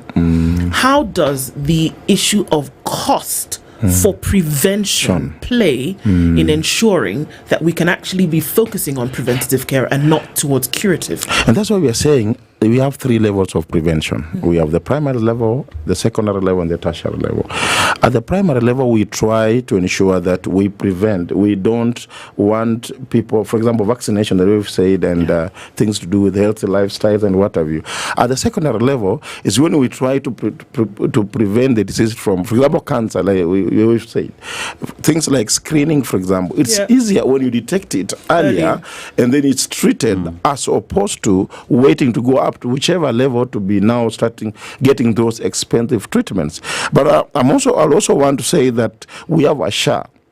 We have three schemes that the social health authority actually does. We have the primary health care fund, we have the social health care fund, the critical and the critical fund that are really supposed to take your funds. Cancers. But we are actually trying to ensure that we need to ensure that we do screening at the secondary level. We ensure that we do screening. If you, for example, you do a screen and then maybe you get by bad luck or whichever way you have cancer, no cancer is good. Whichever breast or whichever can be prostate, no cancer is good. All cancers are cancers. We need to ensure that you get those early. When you are detected early, it can be treated and it can be also actually be taken care of. We have people who are actually surviving with cancer who detected early and are actually living well, good lives. So what I can say is that let's ensure that we do that prevention. We ensure that the costs that we actually be able to, we foresee being incurring at the treatment level, we can minimize those costs by ensuring that we get the screening done early, identify detect the disease, and try to work on the disease to ensure that it does not actually grow or rather multiply. Brown, one would ask, if we just handled our preventative aspect of medication in this country, just how less of a burden would it be for us to treat these diseases?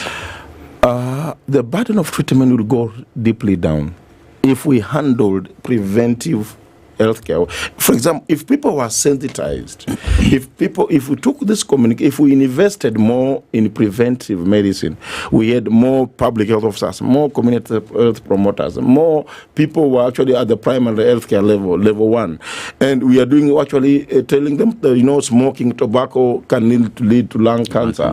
Doing this can do this. People get to understand, and people are always attached to a health facility. For example, if I get, a headache, I'll most definitely rush to a healthcare facility. I need to take as a healthcare professional to take advantage of that person and maybe health educate that person on the goodies, or rather on the dangers of actually dangerous living, for example, something like that. So, if the government invested, if we gave a commensurate, I'm not saying treatment is bad. We'll always have cancers, by the way, because at whichever point they will slip out and they'll be there. We need to have a commensurate budget. Whatever we are budgeting for, whatever is going to clinical, we also must be able to have it at the curative. Remember, we have been overly relying on the donors. And there's this third world order by the US that now they're actually cutting down on health spending and what have you. And that thing, that over-reliance on the donors has actually really also costed us. So if we don't invest more in prevention, we'll also be grappling, or rather struggling with the diseases that we can actually be able to actually prevent and protect ourselves. Yes. Is there a willingness to spend the money that's needed at this point so that you don't have to spend more later? Yeah, you don't need to spend more. You spend. In fact, if you work on your preventive, you can really reduce on the curative. That should be the math. Work here well. If you want to sleep. Actually, you tell people sleep well, sleep adequately. Yeah. Don't be put in this. I'm over. What are you overworking at the end of the day? If you need to have adequate rest, sleep well, eat nicely. Don't overeat. Just eat what is supposed to be eaten. Take a lot of water and do a lot of exercise. And you'll never see the hospital, my brother, because that's why PHOs we exist. We don't want to see people actually falling sick. You want to see me eat more apples. Eat more apples. Exactly. Definitely. And it's necessary for us to have these conversations. At least put them front and center. They'll be picked up. It's not in vain. We want to thank you so much for joining us this morning. Brown Ashira Olali is the Secretary General and CEO of the Kenya Environmental Health Public Health Practitioners Union. Thank you for being here this morning. Ndungu. Yeah. You made it. 10 a.m. I made it, yeah. Thank you so much for being here with us this morning. And we look forward to talking again soon. Thanks for keeping it the situation room this week. Because you always look inside. I'm very sorry. Nothing but love, brother. Get into the weekend and have a good one. We'll talk again Monday morning, God willing. Have a good day. It's 10 a.m.